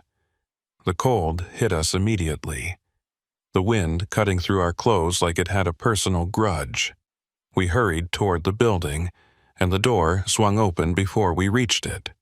The man from before stood there, backlit by the dim interior light. He stepped aside to let us in, and I noticed for the first time that he wasn't alone. 2 other men sat at a folding table near the back of the room, both of them watching us with the same unsettling intensity. "Get her by the heater," the bearded man said, gesturing to a propane unit in the corner. I guided the woman over and helped her settle into a metal folding chair positioned near the warmth. She held her hands out toward the heat, shivering violently. The bearded man followed us, standing just close enough that I felt crowded. "She gonna make it?" he asked, his tone suggesting the question was more about inconvenience than concern. I nodded. "She needs to warm up gradually. Maybe some hot coffee if you have it." One of the men at the table stood, a shorter guy with a patchy beard and nervous energy. He grabbed a dented thermos from a shelf and poured steaming liquid into a styrofoam cup, then brought it over. The woman took it gratefully, her hands still shaking as she raised it to her lips. I watched her take a few sips, some color starting to return to her face, and felt a small measure of relief. At least we'd gotten her out of immediate danger.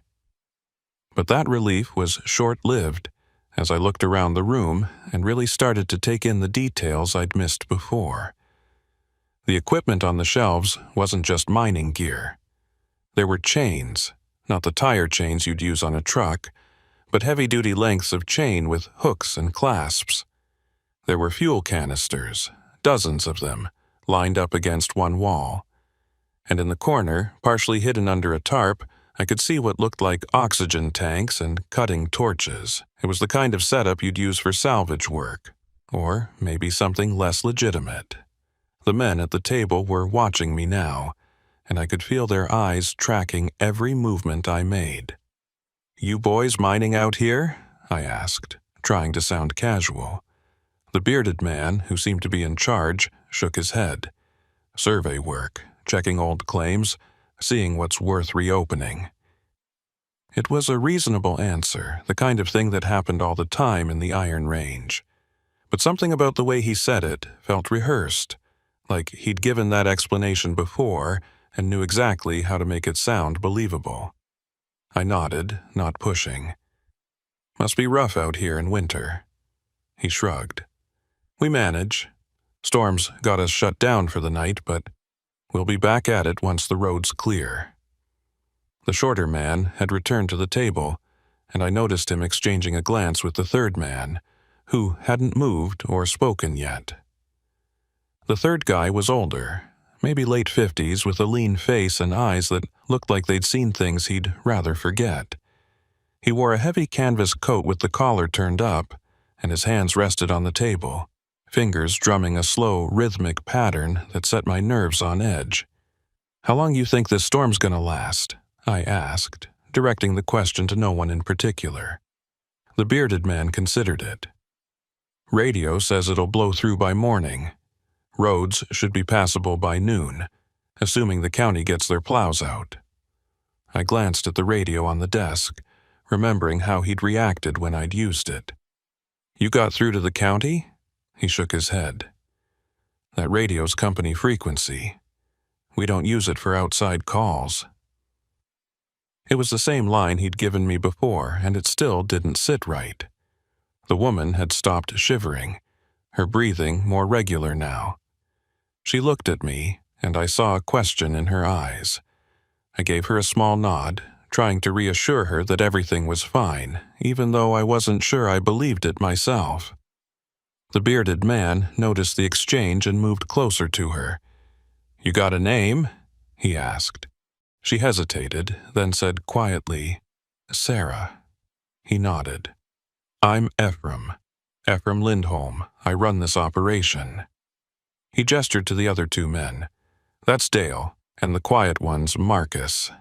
I introduced myself, and Ephraim shook my hand with a grip that was just a fraction too firm, a subtle show of dominance. "Luther Brackenridge. I haul freight out of Duluth." Ephraim's eyes narrowed slightly. "Long way from Duluth. What brings you up this way in a storm?" I explained about the load, the route to Eerie, the freezing rain that had forced me to slow down. He listened, nodding occasionally, but I could see him processing every detail, filing it away. When I finished, he said, "Well, you're stuck here for the night. Might as well make yourself comfortable." It wasn't an invitation any more than his earlier directive had been. It was a statement of fact, a declaration of the situation I found myself in. I glanced toward the door, calculating. My truck was maybe 50 feet away, and in good conditions, I could be back in the cab and rolling in under a minute. But with the ice, the darkness, and the distance it might as well have been a mile, and leaving Sarah behind wasn't an option, not when she was barely recovered from hypothermia. I was trapped, and Ephraim knew it. "Appreciate the hospitality," I said, keeping my tone neutral. Ephraim smiled, but it didn't reach his eyes. "Not a problem. We don't get many visitors, but we take care of our own out here." The way he said "our own" sent a chill through me that had nothing to do with the temperature. I was being claimed, incorporated into some unspoken agreement I didn't understand, and judging by the way Dale and Marcus were watching, refusing wasn't an option. The hours crawled by with an oppressive slowness. Sarah dozed fitfully in her chair, the blanket wrapped tight around her. I sat on a wooden crate near the door, ostensibly resting but really watching, waiting for something to tip the situation one way or another. Ephraim and his crew busied themselves with tasks that seemed designed more to fill time than accomplish anything. Dale went out once, disappearing into the storm for about 20 minutes before returning with a canvas bag slung over his shoulder. He set it down near the desk with a heavy thud, and I caught a glimpse of something metallic inside before he covered it with a rag. Marcus broke his silence around 10 p.m., his voice a low rasp that sounded like it hurt to use. "Radio says the interstate's closed. Pile up near Grand Rapids." Ephraim looked up from the clipboard he'd been studying. "How many rigs?" Marcus shrugged. "Didn't say. Just said it's blocking both lanes." Ephraim grunted and went back to his clipboard. I filed the information away, wondering if it was true or just another piece of the performance they seemed to be putting on. Around midnight, Ephraim stood and stretched, his joints popping audibly. "Dale, you and Marcus take first watch. I'm going to grab a few hours." Watch. The word hung in the air, confirming what I'd already suspected. This wasn't just a work site shutting down for the night. They were guarding something, protecting it. Dale nodded and grabbed a thermos, pouring himself more coffee. Marcus pulled out a deck of cards and started shuffling with the practiced ease of someone who'd spent a lot of time waiting. Ephraim looked at me. "There's bunks in the next building if you and the lady want to get some real sleep. Heaters running, should be comfortable enough." I glanced at Sarah, who was awake now, watching the exchange with wary eyes. "We're fine here," I said. Ephraim's expression hardened slightly. "Wasn't a suggestion. You'll sleep better in a bunk, and we need this space for work come morning." I wanted to argue, wanted to insist on staying where I could keep an eye on things, but I could see the shift in his stance, the way his hand had moved closer to his belt. Whatever he had there, gun or knife, he was ready to use it if I pushed. "All right," I said, standing slowly. "We'll take you up on that." Ephraim's expression relaxed. "Good man. Follow me." He grabbed a flashlight and led us out into the storm. The wind had picked up again, driving the freezing rain sideways. I helped Sarah across the yard, the ice making every step treacherous. The bunkhouse was smaller than I'd expected, maybe 20 feet by 30, with a row of metal frame bunks along each wall. A propane heater glowed in the center, and the temperature inside was almost comfortable. "Pick any bunk," Ephraim said. "Bathroom's through that door, but the plumbing's frozen, so you'll have to use the outhouse back of the main building if nature calls." He paused at the door. "I'm going to lock this from the outside. Not because I don't trust you, but because we've had issues with equipment going missing. Can't be too careful." Before I could respond, he was gone, and I heard the distinctive click of a padlock engaging. Sarah looked at me, fear naked on her face now. "What is this place?" she whispered. I shook my head. "I don't know, but we're getting out of here as soon as the storm breaks." She nodded, but I could see she didn't believe me any more than I believed myself. I checked the door, confirming it was locked solid, then moved to the small window on the far wall. It was barred on the outside, the metal covered in ice. We were prisoners, and the pretense of hospitality had been dropped the moment that lock clicked shut. I tried to think, to come up with a plan. The window was too small and too secure to be an exit. The door was solid metal, and even if I could break the lock, Ephraim and his crew would hear it. My phone still had no signal, and even if it did, who would I call? The nearest sheriff's department was probably 40 miles away, and with the roads the way they were, they couldn't get here until morning at the earliest. We were on our own. Sarah had curled up on one of the lower bunks, the blanket pulled over her head. I could hear her crying softly, trying to muffle the sound.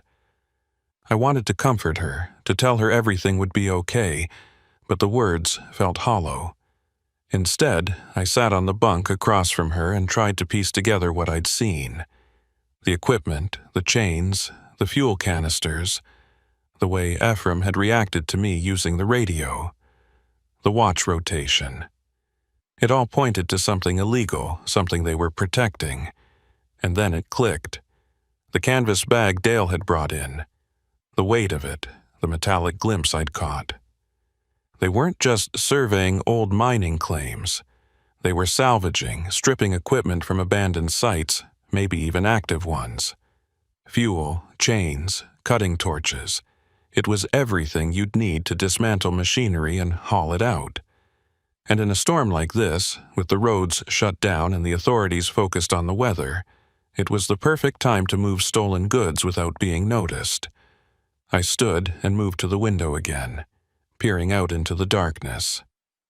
I could just make out the shape of my truck, the ice coating it, making it look like a ghost.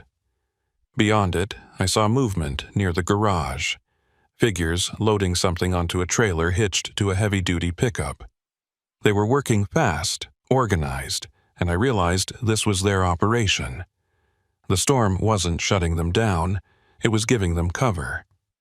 A sound outside the bunkhouse made me freeze. Footsteps, crunching through the ice, approaching the door.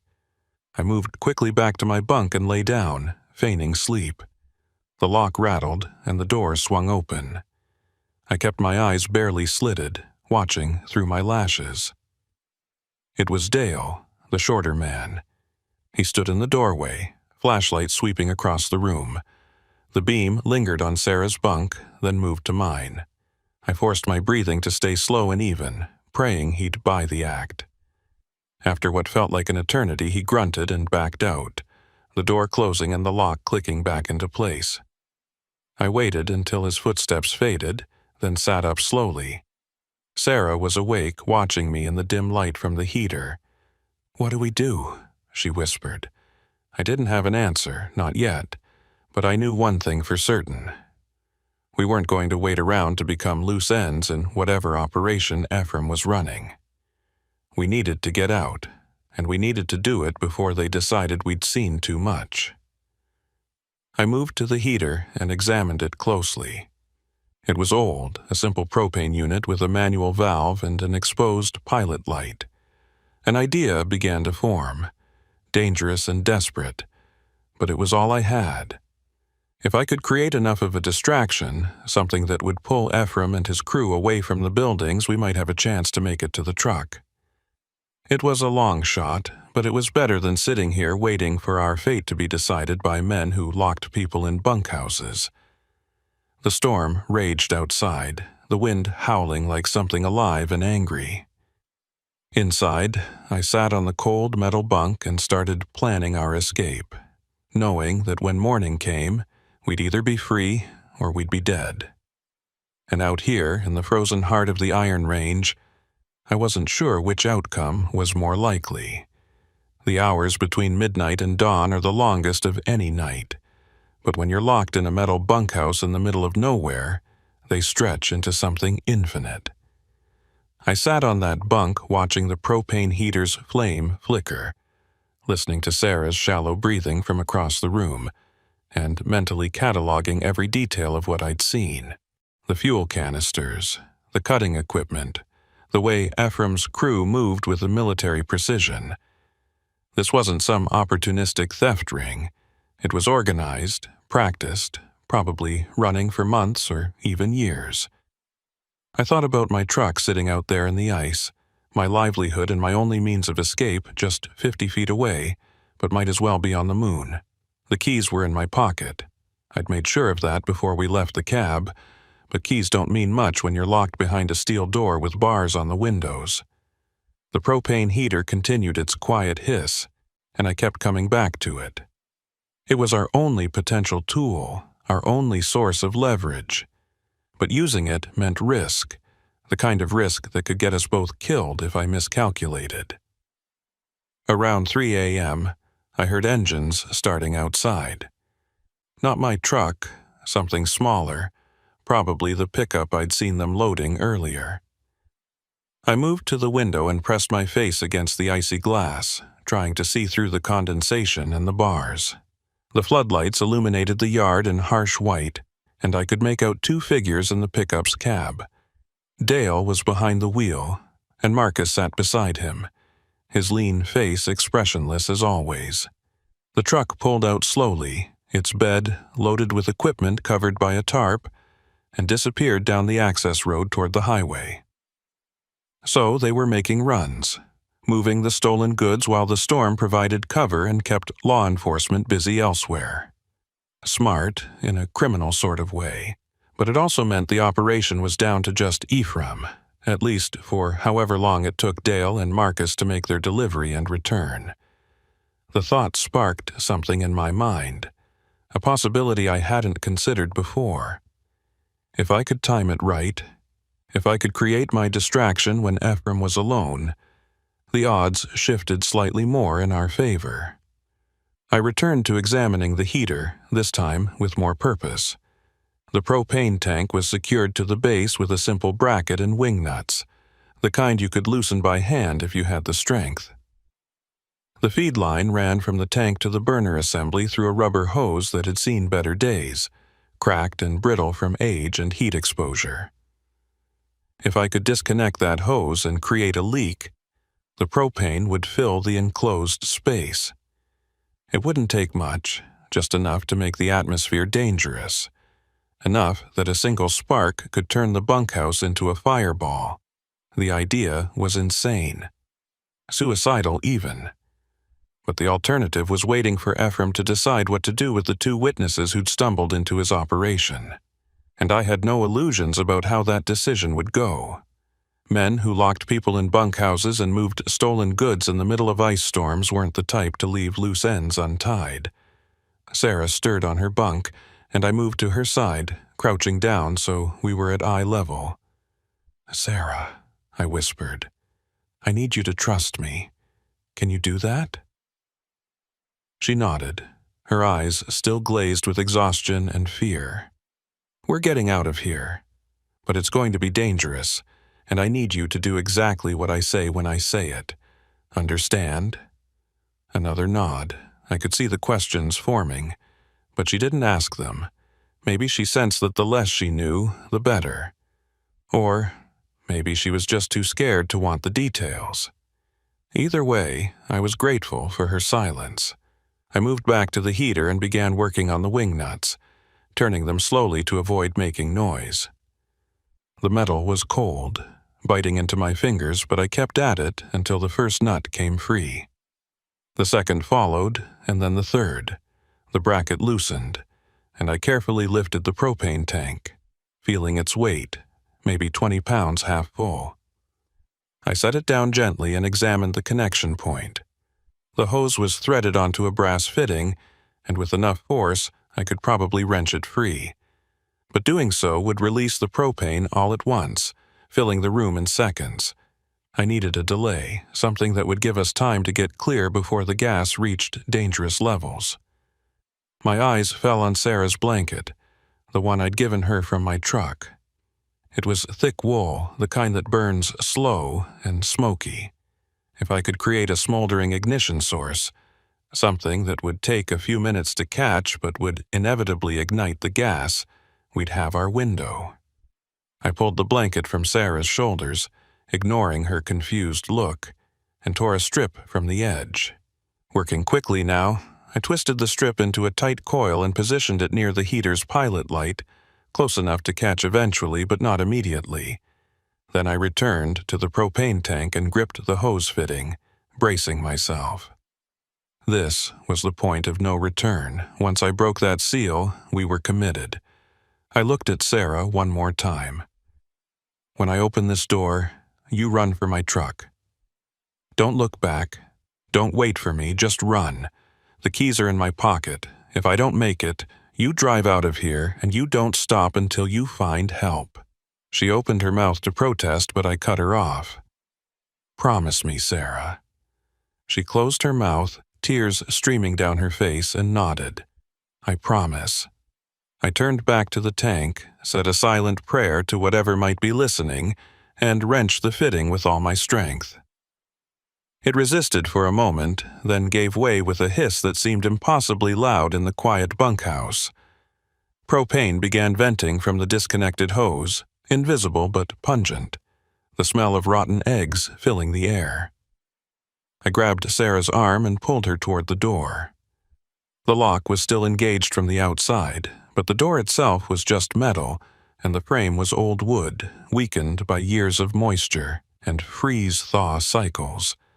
I stepped back, took a breath of the rapidly fouling air, and kicked the door just below the lock with every ounce of strength I had. The frame splintered but held. I kicked again, and this time the wood gave way, the door flying open with a crash that echoed across the yard. "Run!" I shouted, pushing Sarah ahead of me. She stumbled out into the freezing rain, and I was right behind her, my lungs burning from the propane I'd inhaled. The floodlights blazed across the yard, and I saw Ephraim emerge from the main building, his face twisted with rage. He had something in his hand, dark and angular, a pistol. He raised it, and I shoved Sarah to the side, throwing both of us behind a stack of crates just as the first shot rang out. The bullet pinged off metal somewhere above us, and I heard Ephraim shouting, words lost in the wind and the ringing in my ears. We scrambled forward, using the equipment as cover, the ice making every movement a desperate slide. My truck was ahead, maybe 30 feet, the driver's door facing us. I could see the chrome handle reflecting the floodlights, so close but still impossibly far. Another shot, this one closer, the bullet burying itself in the frozen mud inches from my foot. We reached the truck, and I yanked the door open, practically throwing Sarah inside. She scrambled across to the passenger seat, and I hauled myself up, slamming the door behind me.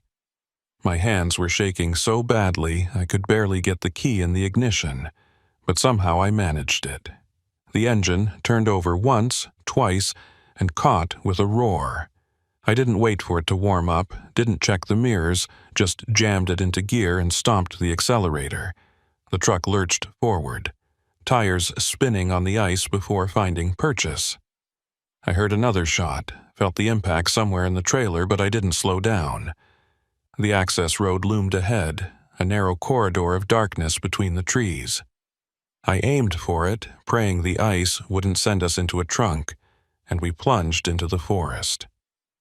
Branches scraped the sides of the truck, and the trailer swayed dangerously. But I kept the accelerator down, putting distance between us and Ephraim. Behind us, through the trees, I saw a flash of orange light. The bunkhouse, the propane, the smoldering blanket, it had all come together. The explosion lit up the night. A brief second sun that turned the ice-covered forest into a landscape of crystal and fire. The shockwave reached us a moment later, a pressure wave that rocked the truck but didn't slow it. I allowed myself one glance in the mirror and saw the bunkhouse engulfed, flames licking at the sky, Ephraim silhouetted against the inferno. Then we were on the highway, the truck fishtailing as the tires hit the pavement. I fought the wheel, bringing the rig under control, and pointed it south, away from Eerie, away from the delivery, away from everything except the desperate need to survive. Sarah was crying openly now, her hands clutched to her chest, but she was alive. We were both alive. For the moment, that was enough. We drove for 20 minutes before I saw the lights of a town, just a cluster of buildings around a single intersection, but it had a gas station with lights on and what looked like a small medical clinic next to it. I pulled into the lot, set the brakes, and sat there for a moment, my entire body shaking with adrenaline and exhaustion. Sarah looked at me, and I saw the question in her eyes. "We need to call the police," I said, my voice hoarse. "Report what happened. Let them handle it." She nodded, and we climbed down from the truck. The clinic door was locked, but there was a buzzer, and after a moment a woman appeared, middle-aged with kind eyes and a nurse's uniform. She took one look at us, at our disheveled appearance and the fear in our faces, and ushered us inside without a word. "I'm Ingrid," she said, her accent carrying the soft lilt of Scandinavian heritage. "Ingrid Soderquist. Come in, you both look half frozen."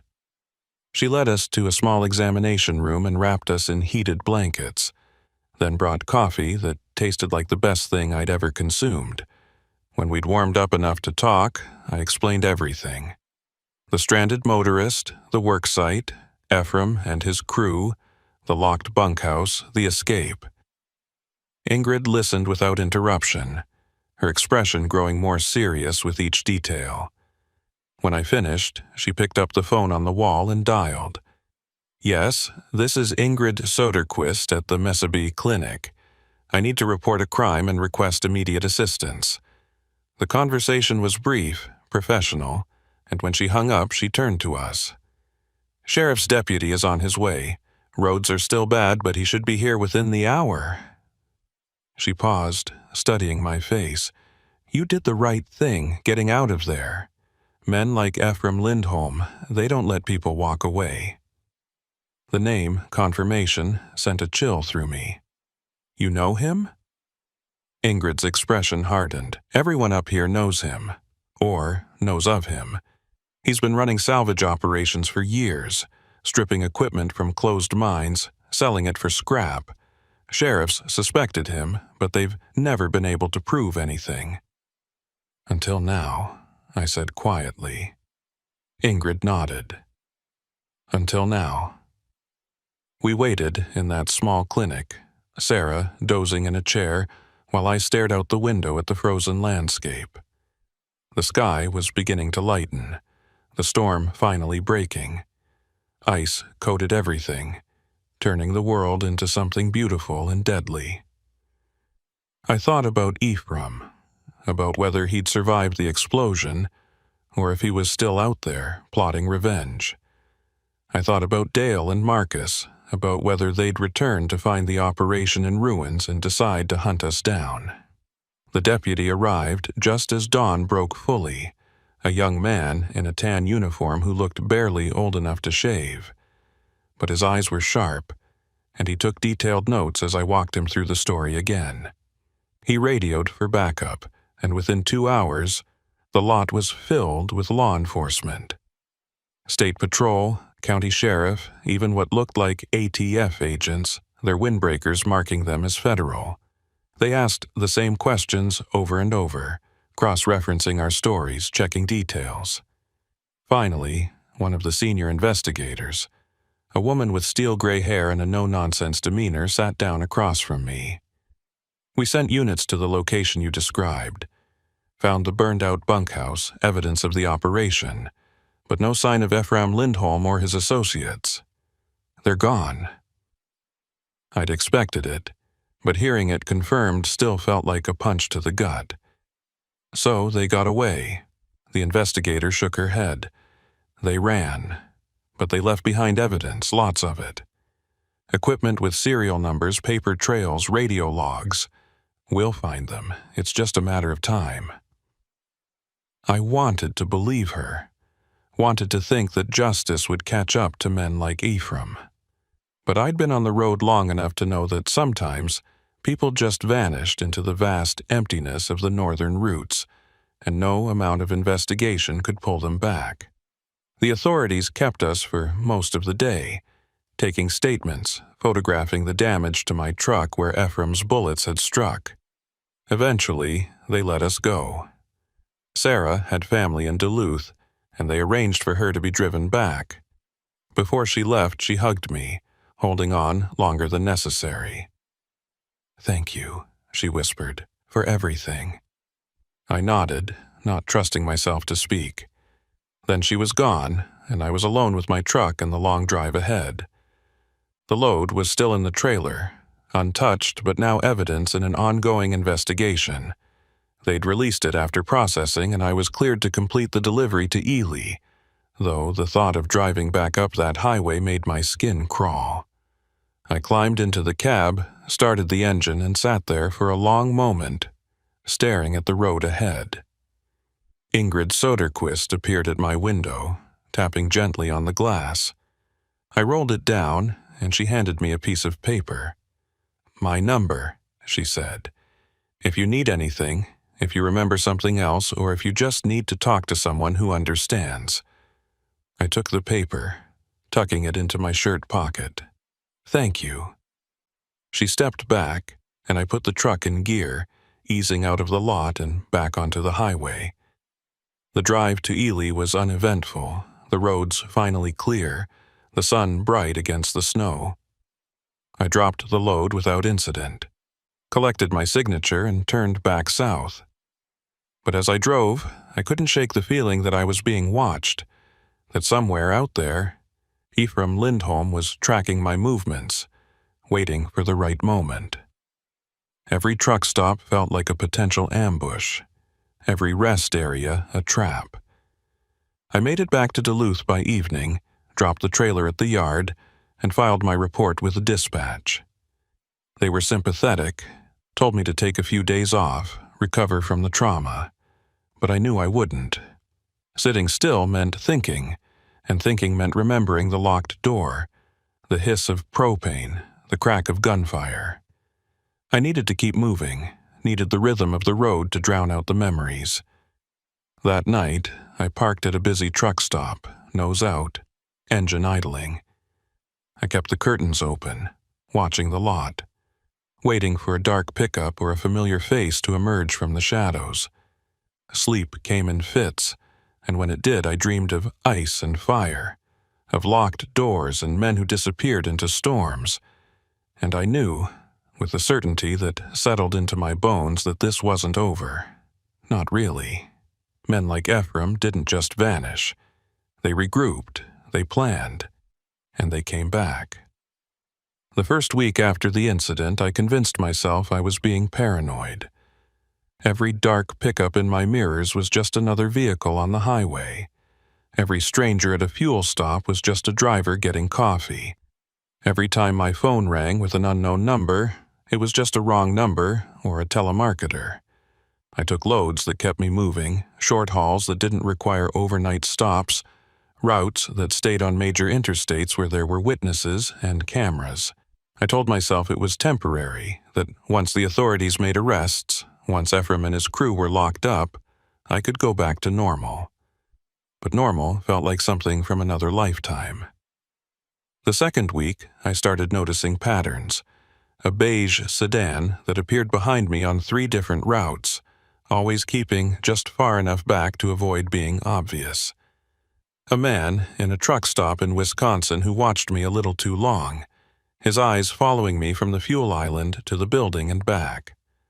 Small things, easily dismissed individually, but they accumulated like ice on a windshield, building up until I couldn't see clearly anymore. I called the investigator, the steel-haired woman who'd interviewed me at the clinic. She listened patiently, then told me they were still building the case, that they had leads but no arrests yet. "Mr. Brackenridge," she said, her voice carrying a note of professional sympathy that made my stomach turn. "We're doing everything we can. But these operations, they're like networks. You cut one thread and they just reroute. It takes time. Time. The word hung there like a sentence. How much time did I have before the sedan got closer? Before the watching man became an acting man? I thanked her and hung up, sitting in my idling truck in a rest area outside of Eau Claire, watching the traffic flow past and wondering which vehicles were innocent and which were hunting me. The third week, I made a mistake. I accepted a load going back to the iron range, a rush delivery of mining equipment to a site outside of Virginia, Minnesota. The money was good, triple the normal rate for the expedited timeline, and I needed it. The incident had cost me work, the trauma had cost me sleep, and my savings were evaporating. But more than that, I think part of me needed to prove that I wasn't scared, that Ephraim Lindholm and his vanished crew hadn't broken something fundamental in me. So I took the load, signed the paperwork, and headed north. The weather was clear, the roads dry. It should have been an easy run, but the moment I crossed into the iron range, I felt it, that same prickle at the base of my skull that I'd felt in the bunkhouse, the animal awareness that predators were near. I pushed through, made the delivery without incident, and was heading back south when my phone rang. It was Ingrid Soderquist, the nurse from the clinic. "Luther," she said, and I could hear the tension in her voice, "you need to be careful, very careful." "What's wrong?" I asked, my hands tightening on the wheel. There was a pause, and I heard what sounded like a door closing. When she spoke again, her voice was lower. "A man came to the clinic today, asked about you, wanted to know if you'd been back, if you'd said anything else about that night. I told him I hadn't seen you, but Luther, he didn't believe me. I could see it in his eyes." My blood ran cold. "What did he look like?" She described him, and my worst fear was confirmed. Marcus, the lean-faced, silent one from Ephraim's crew, he was hunting me, and he wasn't being subtle about it. "Did he threaten you?" I asked. Ingrid hesitated. "Not directly, but he left his number, said if you contacted me, I should tell you to call him, that there were things that needed to be discussed." She paused. "Luther, I'm scared. Not just for you. These men, they know where I work. They know I helped you." The guilt hit me like a fist. By escaping, by surviving, I'd pulled Ingrid into the crosshairs. "I'm sorry," I said, the words inadequate. "I never meant for you to be involved." "I know," she said quietly, "but I am involved now. We both are."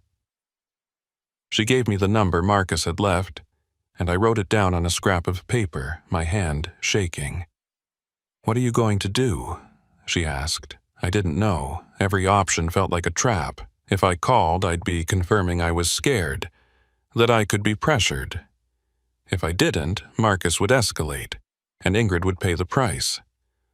"I'll figure something out," I said, though I had no idea what that something might be. "In the meantime, you should tell the police. File a report." She laughed, a bitter sound. "And say what? A man came to my workplace and asked questions? They can't do anything unless he makes a direct threat, and men like him are too smart for that." She was right, and we both knew it. We ended the call, and I sat there on the shoulder of the highway, engine idling, watching the sun sink toward the horizon. The paper with Marcus's number felt like it was burning a hole in my pocket. I pulled it out, stared at the digits, and made a decision that I knew I'd probably regret. I dialed the number. It rang 3 times before a voice answered, that same low rasp I remembered from the bunkhouse. "Brackenridge." It wasn't a question. "Yeah?" I said. "It's me." There was a sound that might have been a chuckle. "Took you long enough. Thought maybe you were smarter than this, staying hidden. But here you are, predictable as sunrise." I forced myself to stay calm. "What do you want, Marcus?" Another pause. "It's not what I want. It's what you owe. You cost Ephraim a lot that night. Equipment, product, a perfectly good operation. Now, he's a reasonable man. He understands things happen, but he needs compensation." "I don't owe him anything," I said. anger flaring. He locked us up. He shot at us. I did what I had to do to survive. Marcus's voice hardened. You blew up his property. You called the cops. You made him a fugitive. That's got a price, Brackenridge, and you're going to pay it. I could feel the trap closing. What kind of price? I asked, dreading the answer. Simple, Marcus said. You make a run for us. One delivery, no questions asked. You do it quiet, you do it clean, and we call it square. You refuse, well, that nurse at the clinic, she seems like a nice lady. Be a shame if something happened to her. The threat was explicit now, out in the open. I wanted to tell him to go to hell, to say I'd go straight to the police with this recording, but I knew it wouldn't matter. Men like Marcus operated in the spaces between laws, and they knew exactly how far they could push before crossing lines that would bring real consequences. What's the delivery? I asked, hating myself for even considering it. Details later, Marcus said. You'll get a call in the next few days with a pickup location and a drop point. You follow instructions, you keep your mouth shut, and everyone walks away happy. And if I refuse? The question was rhetorical, we both knew it. Marcus's answer confirmed it. Then you spend the rest of your life looking over your shoulder, wondering when will come for you. Or for people you care about. Your choice, Brackenridge. But choose smart. The line went dead, and I sat there with the phone pressed to my ear, listening to silence. I'd been backed into a corner, forced to choose between my freedom and the safety of an innocent woman who'd done nothing but help me. It was a choice that wasn't really a choice at all. I drove for hours, not really seeing the road, my mind churning through options. I could go to the police, but what would I tell them? That I'd received a vague threat about making a delivery. They'd file a report, maybe increase patrols near the clinic, but they couldn't protect Ingrid around the clock. And if Marcus and Ephraim were determined, they'd find a moment, a gap in the coverage. I could run, disappear into the vast network of highways and truck stops, change my name and start over. But that would leave Ingrid exposed, and I couldn't live with that blood on my hands. Or I could do what they asked. Make the delivery, whatever it was, and hope they kept their word. It was the option that made my skin crawl, that felt like betraying everything I believed in. But it was also the option that might keep everyone alive. I pulled into a truck stop outside of Minneapolis and sat in the lot, watching the sun set and the lights come on. Other drivers moved around me, going about their routines, oblivious to the war being waged in my head. I envied them their ignorance, their simple problems of traffic and deadlines. My phone rang again, 3 days later. I was hauling a load of auto parts to Fargo, trying to keep my mind occupied with the mechanics of driving. The number was different, but I knew who it would be before I answered. Brackenridge, I said, not bothering with pleasantries. A new voice, not Marcus this time, but one I recognized, Ephraim Lindholm. Luther, he said, his tone almost friendly. I appreciate you being reasonable about this. Shows character. Get to the point, I said through gritted teeth. Ephraim chuckled. Always were direct. I respect that. Here's the situation. You're going to pick up a trailer tomorrow night, 10 p.m., at a truck yard outside of Cloquet. Take it to a warehouse in Thunder Bay. Simple border crossing, nothing fancy. You deliver it, you walk away, and we never bother you or your nurse friend again. A border crossing. That meant customs, inspections, potential federal charges if things went wrong. What's in the trailer? I asked, though I knew he wouldn't tell me. Does it matter? Ephraim replied, echoing the same question from that first night. You're hauling freight, that's what you do. Just this time you're doing it for us. I wanted to refuse, wanted to tell him to find another Patsy. But then I thought about Ingrid, about her kind eyes and the way she'd helped us without hesitation. "I want proof," I said. "Proof that Ingrid is safe." Ephraim was quiet for a moment. "Fair enough. Marcus will send you a photo in the next hour. She's fine for now, but Luther, if you deviate from the plan, if you contact the authorities, if you do anything except exactly what we tell you, she won't stay fine. Understand?" "I understand," I said, the words tasting like ash. "Good man," Ephraim said. "Details will come via text. Follow them precisely." The line went dead, and I was alone again with the hum of the road and the weight of what I'd agreed to. An hour later, my phone buzzed with an image. It was Ingrid, standing outside the clinic, taken from a distance but close enough to be clear. She looked worried, her eyes scanning the parking lot like she sensed she was being watched. The message was clear. They could get to her any time they wanted. The next day and a half were a blur. I completed the Fargo delivery, then deadheaded back toward Duluth, my mind obsessively running through every detail of the plan Ephraim had sent. The truck yard in Cloquet was off the main routes, a small operation that probably did more in questionable deals than legitimate business. I was to arrive at 10 p.m., hook up to a specific trailer, already loaded and sealed, and drive straight through to Thunder Bay. The border crossing would be at International Falls, where they had contacts who would expedite my passage. It was organized, professional, and utterly illegal.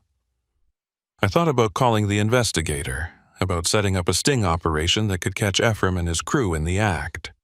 But every time I reached for the phone, I saw Ingrid's face, saw the fear in her eyes in that photo. The risk was too high, the variables too many. If anything went wrong, if the authorities moved too soon or too late, she'd pay the price. So I kept my mouth shut and drove toward Cloquet, each mile feeling like I was digging myself deeper into a hole I'd never climb out of. The truck yard was exactly as described, a fenced lot with a small office and rows of trailers in various states of repair. I pulled in at 9:55 p.m., 5 minutes early, and immediately spotted the trailer Ephraim had specified. It was a standard dry van, unremarkable except for a small red mark on the rear door, the identifier I'd been told to look for. I backed up to it, hooked my airlines, and connected the electrical. The trailer was heavy. I could feel it in the way the truck settled when I engaged the fifth wheel. Whatever was inside, there was a lot of it. As I finished the hookup, a figure emerged from the office. Dale, the nervous one from the bunkhouse. He approached my window, and I rolled it down. "You're good to go," he said, his voice tight. "No stops except for fuel. You cross at International Falls. Use the commercial lane. Guy named Paulson will be on duty. He'll wave you through. Any problems, you call this number." He handed me a slip of paper with a phone number scrawled on it. "Don't screw this up, Brackenridge. A lot of people are counting on you." I took the paper without a word and rolled up the window. Dale stepped back, and I put the truck in gear, rolling out of the yard and onto the highway. The weight of the trailer pulled at me, a physical reminder of the choice I'd made, the line I'd crossed. I drove north, through the darkness, watching the mile markers tick by. My CB was silent. I'd turned it off, not wanting to hear the friendly chatter of other drivers going about their honest work. I was alone with my thoughts, and they were dark company. The drive to International Falls took 4 hours, and with each passing mile my anxiety ratcheted higher. I'd never crossed the border with illegal cargo, never been part of something like this. The weight of it pressed down on me, heavier than any load I'd ever hauled. When I finally reached the crossing, just before 3 a.m., my hands were slick with sweat despite the cold. I pulled into the commercial lane, as instructed, and waited for the customs officer to approach. The officer was young, maybe 30, with a nameplate that read Paulson, Ephraim's contact. He glanced at my paperwork, a manifest that I knew was falsified, listing the cargo as industrial equipment. He barely looked at it before handing it back. "Pop the trailer," he said, his voice casual. I did, hearing the mechanism release. He walked around to the back, and I watched in the mirror, holding my breath. He opened the doors, shined his flashlight inside for maybe 5 seconds, then closed them again. He returned to my window. "You're clear. Drive safe." That was it. No inspection, no questions, no secondary screening. I'd just crossed an international border with unknown illegal cargo, and it had been easier than getting through a way station. I pulled forward, back into the flow of traffic, and continued toward Thunder Bay. The warehouse was on the industrial outskirts, another anonymous building in a district full of them. I backed up to the dock at 4:30 a.m., and before I could even set the brakes, people were swarming the trailer, unhitching it with practiced efficiency.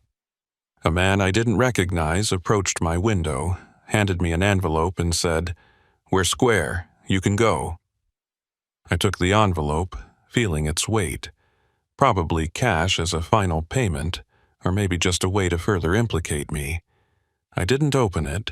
I just put the truck in gear and drove away, leaving the trailer and whatever it contained behind. I crossed back into the United States at dawn, this time through a different crossing where I knew the inspection would be thorough. My empty trailer was searched, my paperwork scrutinized, and I was delayed for 2 hours. But I was clean, and eventually they waved me through. I drove straight to Duluth, my mind numb, my body running on autopilot. I'd done it. I'd completed Ephraim's delivery, transported illegal cargo across international lines, and become exactly the kind of criminal I'd always despised. But Ingrid was safe, or so I told myself. I called her as soon as I had signal, and she answered on the second ring. "Luther?" Her voice was shaky. "Are you okay?" I wanted to tell her everything, to confess what I'd done and why, but I couldn't. "I'm fine," I said. "Has anyone bothered you? Any more visits?" "No," she said. "It's been quiet. Luther, what's going on?" I closed my eyes, fighting the urge to break down. "It's over," I lied. "They're leaving us alone. It's over." We talked for a few more minutes, her relief palpable even through the phone. When we hung up, I sat in my truck in a rest area and finally opened the envelope. $10,000 in cash, and a note in Ephraim's handwriting. "Pleasure doing business. Don't make us come back." I burned the note in a trash can and stashed the cash in my sleeper. Blood money, that's what it was. Payment for my soul. I tried to go back to work, to resume the rhythm of the road, but nothing felt the same. Every load felt suspicious. Every instruction from dispatch like it might be another trap. I started refusing runs to the Iron Range, to the border, to anywhere that might bring me back into Ephraim's orbit. My dispatcher noticed, started asking questions I couldn't answer. Weeks passed, then months. I heard through the grapevine that there'd been arrests. Some of Ephraim's network rolled up in a joint task force operation. But the man himself remained a ghost, along with Marcus and Dale. The investigator called once to tell me they'd recovered some of the stolen equipment, that they were building cases against the lower-level operators. But the ones who mattered, the ones who'd threatened me and Ingrid, they were still out there. I thought about quitting, about walking away from trucking entirely. But it was all I knew, and starting over at my age with my skill set felt impossible. So I kept driving, kept watching my mirrors, kept waiting for the other shoe to drop, because deep down I knew that Ephraim's note was a lie. It wasn't over. Men like him don't just walk away. They wait, they plan, and when you finally convinced yourself you're safe, that's when they strike. I changed my routes, my patterns, everything I could control. I never stayed in the same truck stop twice in a row. I varied my fuel stops, my rest breaks, my communication patterns. I became a ghost on the highway, just another anonymous trucker in a sea of them. But the paranoia never left. Every dark vehicle was a threat. Every stranger was a potential assassin. Every phone call might be the one telling me they were done waiting. And the worst part, the part that keeps me awake in the small hours of the morning, is knowing that I'd do it all again. If they came back, if they threatened Ingrid or anyone else I cared about, I'd cross that line again. Because that's what they'd learned about me. What they'd proven in that ice storm on the Iron Range. I had a breaking point, and they knew exactly where it was. The last time I drove Route 53, about 6 months after the incident, I slowed as I passed the turnoff to that work site.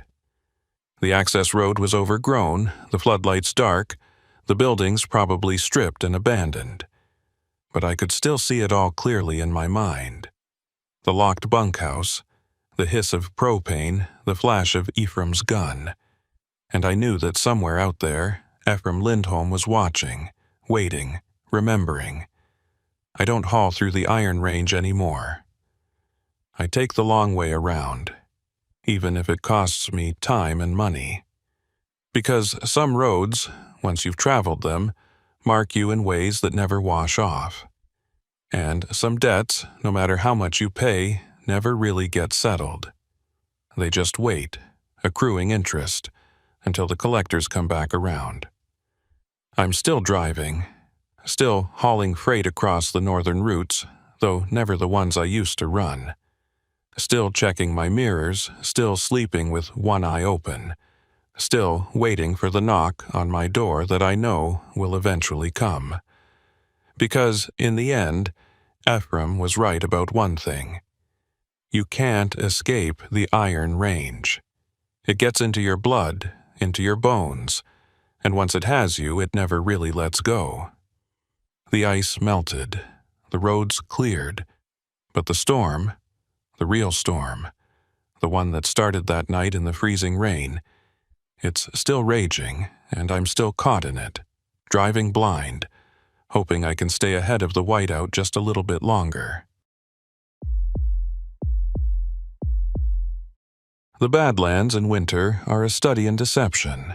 From a distance, they look peaceful, almost serene, the layered rock formations dusted with snow like some kind of postcard. But get close enough, stand on the edge where the wind comes tearing across the open prairie, and you understand why the Lakota called this place Makosika, the Badlands. It's a place that doesn't forgive mistakes, doesn't offer second chances. And on the night of January 14th, 2020, when the blizzard warnings started scrolling across my weather app like apocalyptic scripture, I should have known better than to push through. Should have found a hotel in Rapid City and waited it out.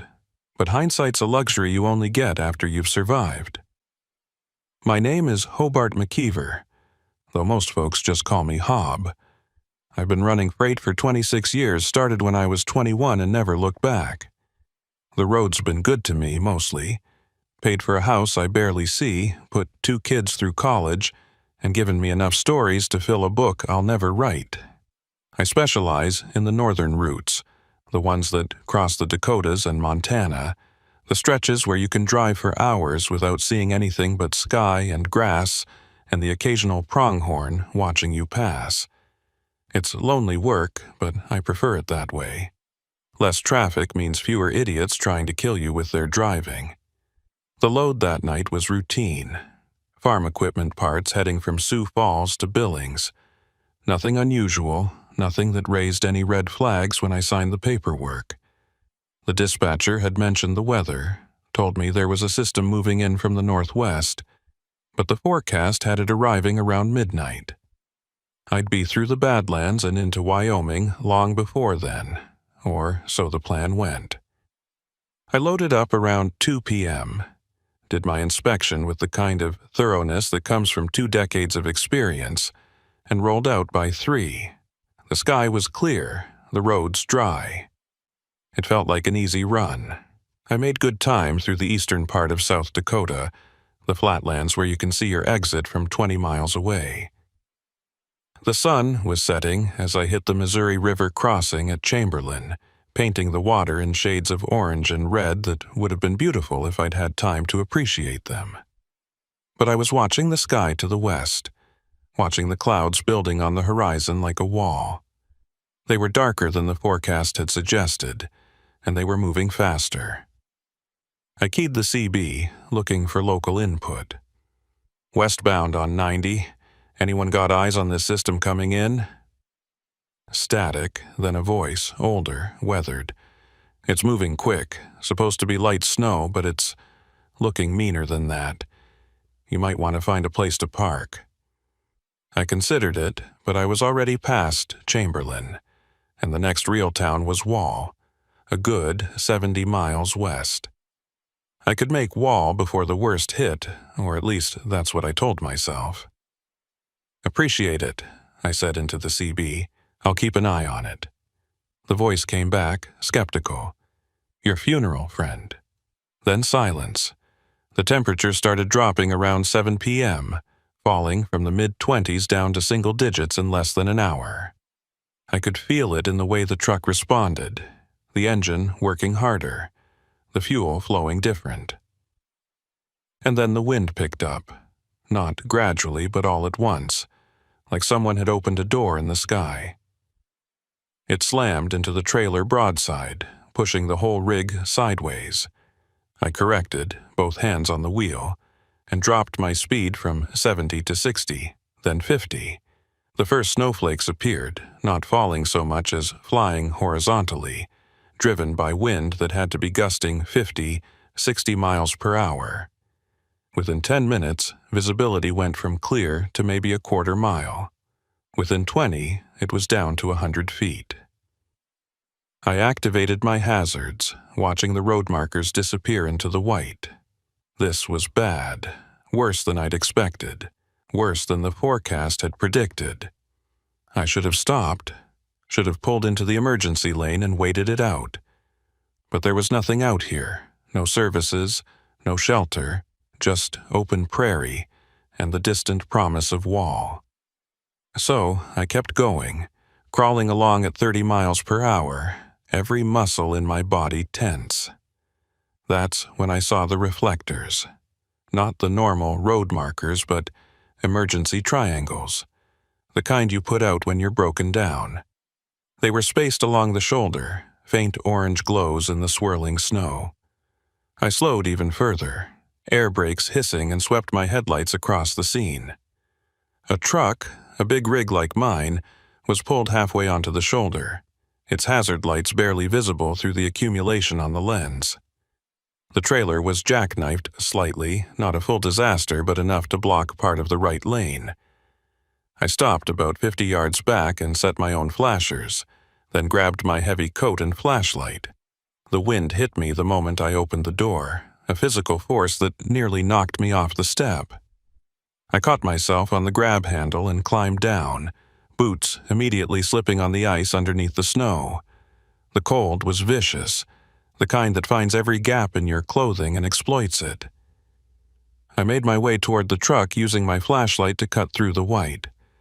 The truck was a Freightliner, older model, maybe 15 years old, but well-maintained from what I could see. The driver's door was closed, windows dark. I approached from the side and knocked on the door, hard enough to be heard over the wind. "Hey, you all right in there?" No response. I tried the handle and found it locked. I moved to the passenger side, same result. The truck was sealed up tight, but there were no signs of life inside. No condensation on the windows, no glow from a dome light or phone screen. It was like a ghost ship. I circled around to the back of the trailer, fighting the wind with every step. The doors were closed but not sealed, the padlock hanging open on its hasp. That was wrong. You don't leave a loaded trailer unsecured, not out here where anyone could come along. I pulled the doors open, my flashlight beam cutting into the darkness inside. Empty. The trailer was completely empty. No cargo, no straps, nothing. Just bare metal walls and a floor marked with the tracks of a pallet jack. A trailer doesn't just empty itself in the middle of a blizzard on I-90. Someone had offloaded this cargo, or it had never been loaded in the first place. I closed the doors and moved back toward the cab, my mind working through possibilities. Hijacking seemed unlikely, out here in the middle of nowhere. Mechanical failure wouldn't explain the empty trailer. And where was the driver? The truck's engine was cold. I'd touched the hood, which meant it had been here for hours, maybe since before the storm hit. I climbed up onto the step and peered through the driver's side window, using my flashlight to illuminate the interior. The cab was clean, almost obsessively so. No trash, no coffee cups, no personal items scattered on the dash. The logbook was missing from its usual spot, and the CB radio had been removed, leaving just empty wires. This wasn't a breakdown. This was a scene, carefully staged, deliberately abandoned. I dropped back down and returned to my truck, my mind racing. This needed to be reported, but my phone had no signal, and the CB radio's range was limited in weather like this. I could try to raise someone, but the odds of getting through were slim. The smart move was to keep driving, put distance between me and whatever this was, and report it when I reached wall. But something about the whole setup bothered me, nagged at the edge of my awareness like a splinter I couldn't quite reach. I climbed back into my cab and sat there, engine idling, watching the abandoned truck through the swirling snow. That's when I noticed it. A faint glow coming from underneath the trailer. Not headlights, not emergency lights, but something else. A yellowish glow that pulsed slightly, like it was being powered by a generator or battery. I grabbed my flashlight again and stepped back out into the storm, this time heading straight for that glow. Underneath the trailer, tucked up against the axles where you wouldn't see it unless you were looking, was a battery-powered work light. It was positioned to illuminate something mounted to the trailer's undercarriage. I got down on my knees, ignoring the snow soaking through my jeans, and aimed my flashlight at the object.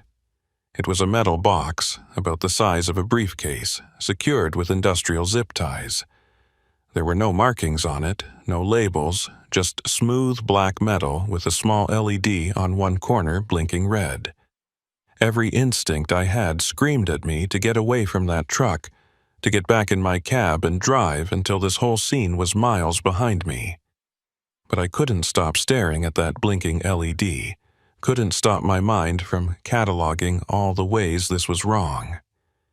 The empty trailer, the missing logbook and radio, the carefully positioned light, the unmarked box. This wasn't random, this was deliberate. And whatever was in that box, someone had gone to a lot of trouble to hide it here. I was reaching for my knife, thinking I'd cut the zip ties and take the box with me, when I heard it. A vehicle approaching from the west, engine noise cutting through the wind. I stood quickly, pocketing the knife, and moved away from the trailer. Headlights appeared through the snow, not the high beams of another semi, but the lower, wider spread of a pickup or SUV. The vehicle slowed as it approached, and I could make out a light bar on the roof. DOT or Highway Patrol, maybe. Help, or at least someone official I could report this to. The vehicle stopped about 20 feet from the abandoned truck, and a figure climbed out. He was tall, wearing a heavy coat with reflective striping and a DOT logo on the sleeve. He had a flashlight in one hand and moved with the careful, measured steps of someone who'd worked in conditions like this before. He spotted me and changed direction, approaching with his light raised but not aimed directly at me. "You the one who called this in?" he shouted over the wind. I shook my head.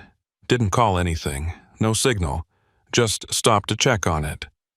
He nodded, sweeping his light over the abandoned truck. "How long's it been here?" I shrugged. "Engine's cold, hours at least." He moved past me toward the truck, and I got a better look at him. Older, maybe late 50s, with a weathered face and the kind of eyes that had seen too many accidents, too many bad outcomes. "You check inside?" he asked. "Locked up tight," I said. "No one inside that I could see. Trailer's empty." He glanced at me, something flickering in his expression. "You check the trailer?" There was an edge to the question, a weight that made me hesitate. "Yeah," I said carefully. "Doors were open. No cargo." He grunted and moved to examine the doors himself, pulling them wide and shining his light inside. He spent longer looking than I had, his beam tracking across the floor, the walls, the ceiling. When he turned back to me, his expression was neutral, professional. "I'm Eldred Haugen, DOT snowplow operator. Got a call about a possible stranded vehicle out here." I introduced myself, and we shook hands, his grip strong despite the cold. "You see anybody else around? Any other vehicles?" I shook my head. "Just the truck and then you." Eldred looked out into the storm, his jaw working like he was chewing on something unpleasant. "Storm's getting worse," he said finally. "You should get moving. Wall's about 40 miles west. Roads are still passable, but that won't last." I nodded, ready to take the advice. But then I thought about the box under the trailer, about that blinking red LED. "What about the truck? You gonna call it in, get a wrecker out here?" Eldred turned back to the abandoned rig, his expression unreadable. "I'll handle it. You just worry about getting yourself somewhere safe." There was something dismissive in his tone, something that felt like a door closing. I wanted to press, wanted to ask about the box, about what he thought had happened here. But the wind was howling, and the snow was coming down so thick I could barely see my own truck. I nodded and started to walk away, then stopped. "That box under the trailer," I said, turning back. "You know what that is?" Eldred went very still. His hand, which had been hanging loose at his side, moved slightly toward his belt. "What box?" "Under the trailer," I repeated. "Mounted to the axle. Black metal, about this big." I held my hands apart to show the size. Eldred's eyes narrowed. "You didn't touch it, did you?" There was something in his voice now, urgency mixed with warning. I shook my head, just saw it, thought it was weird. He took a step toward me, closing the distance. "Listen to me carefully. You didn't see anything under that trailer. You didn't see a box, you didn't see a light, you didn't see nothing. You understand?" The threat was implicit but clear. I felt my pulse quicken, felt the cold turn from uncomfortable to dangerous.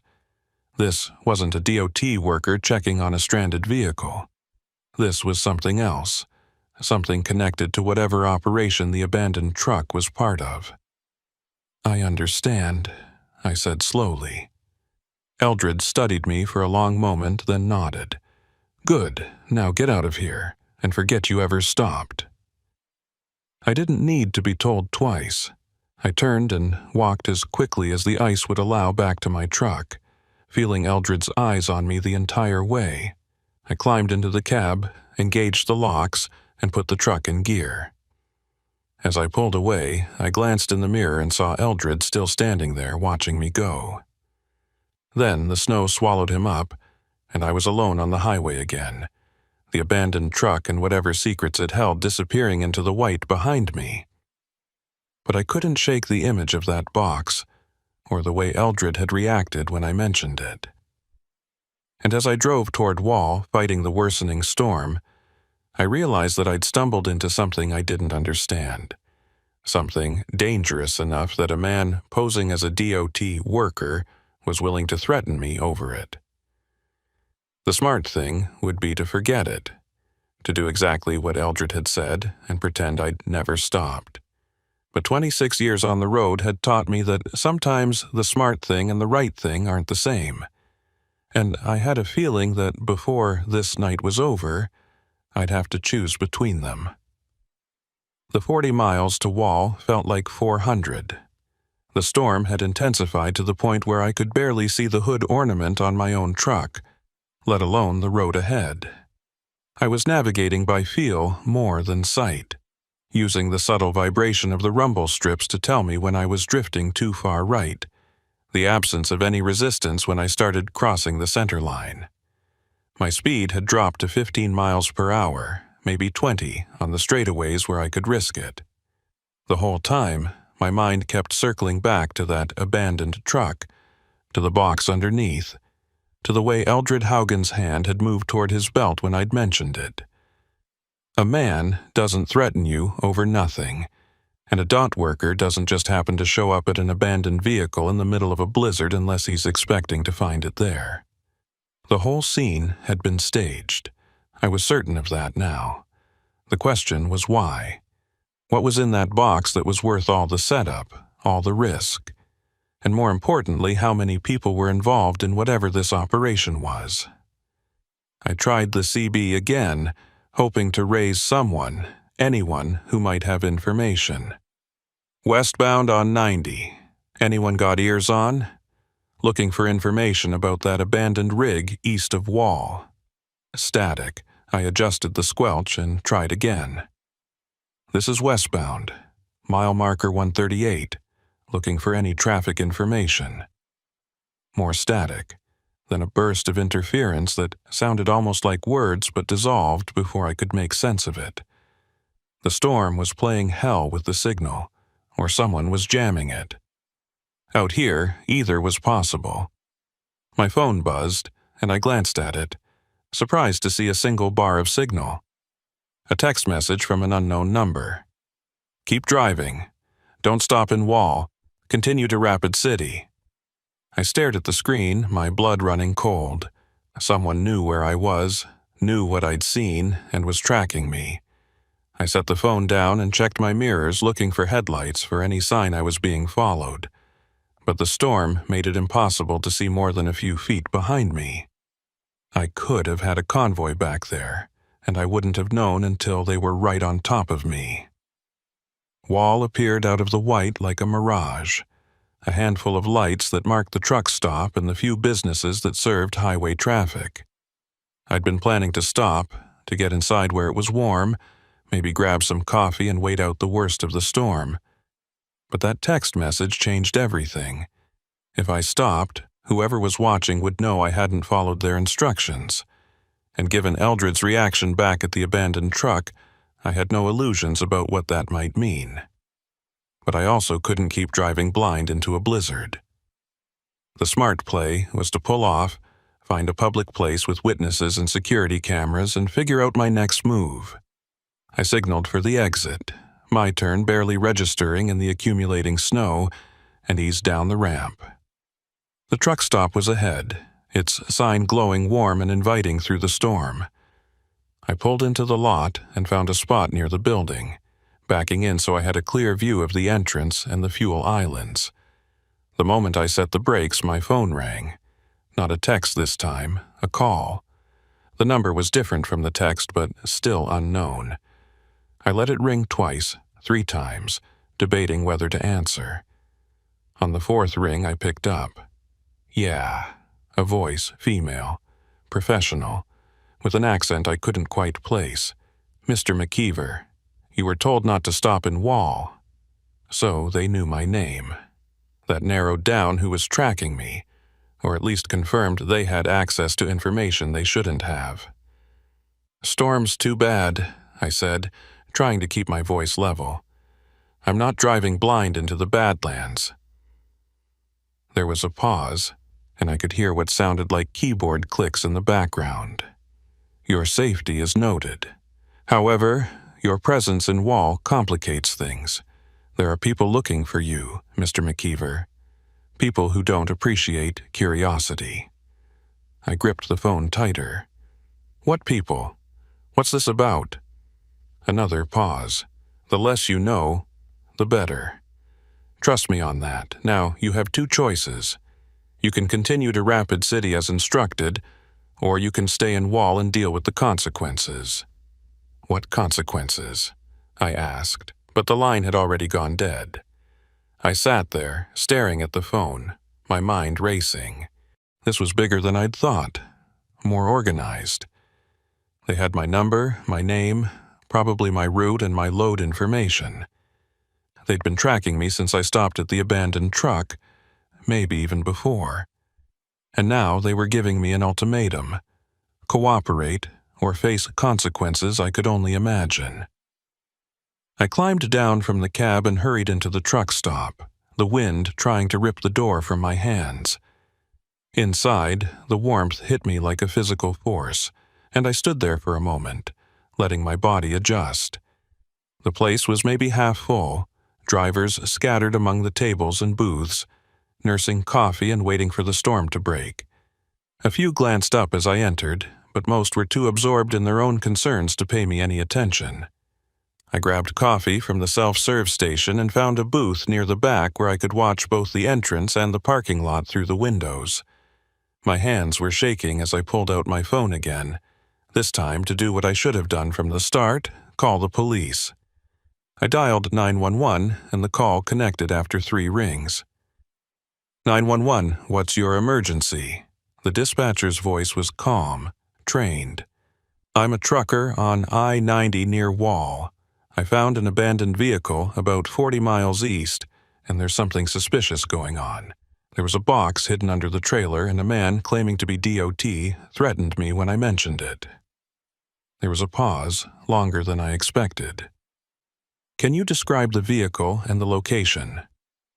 I gave her the details, the mile marker, the description of the Freightliner, everything I could remember. Another pause. And you said someone threatened you.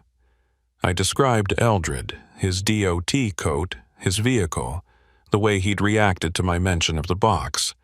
The dispatcher was quiet for a moment, then said, "Sir, I'm going to need you to stay where you are.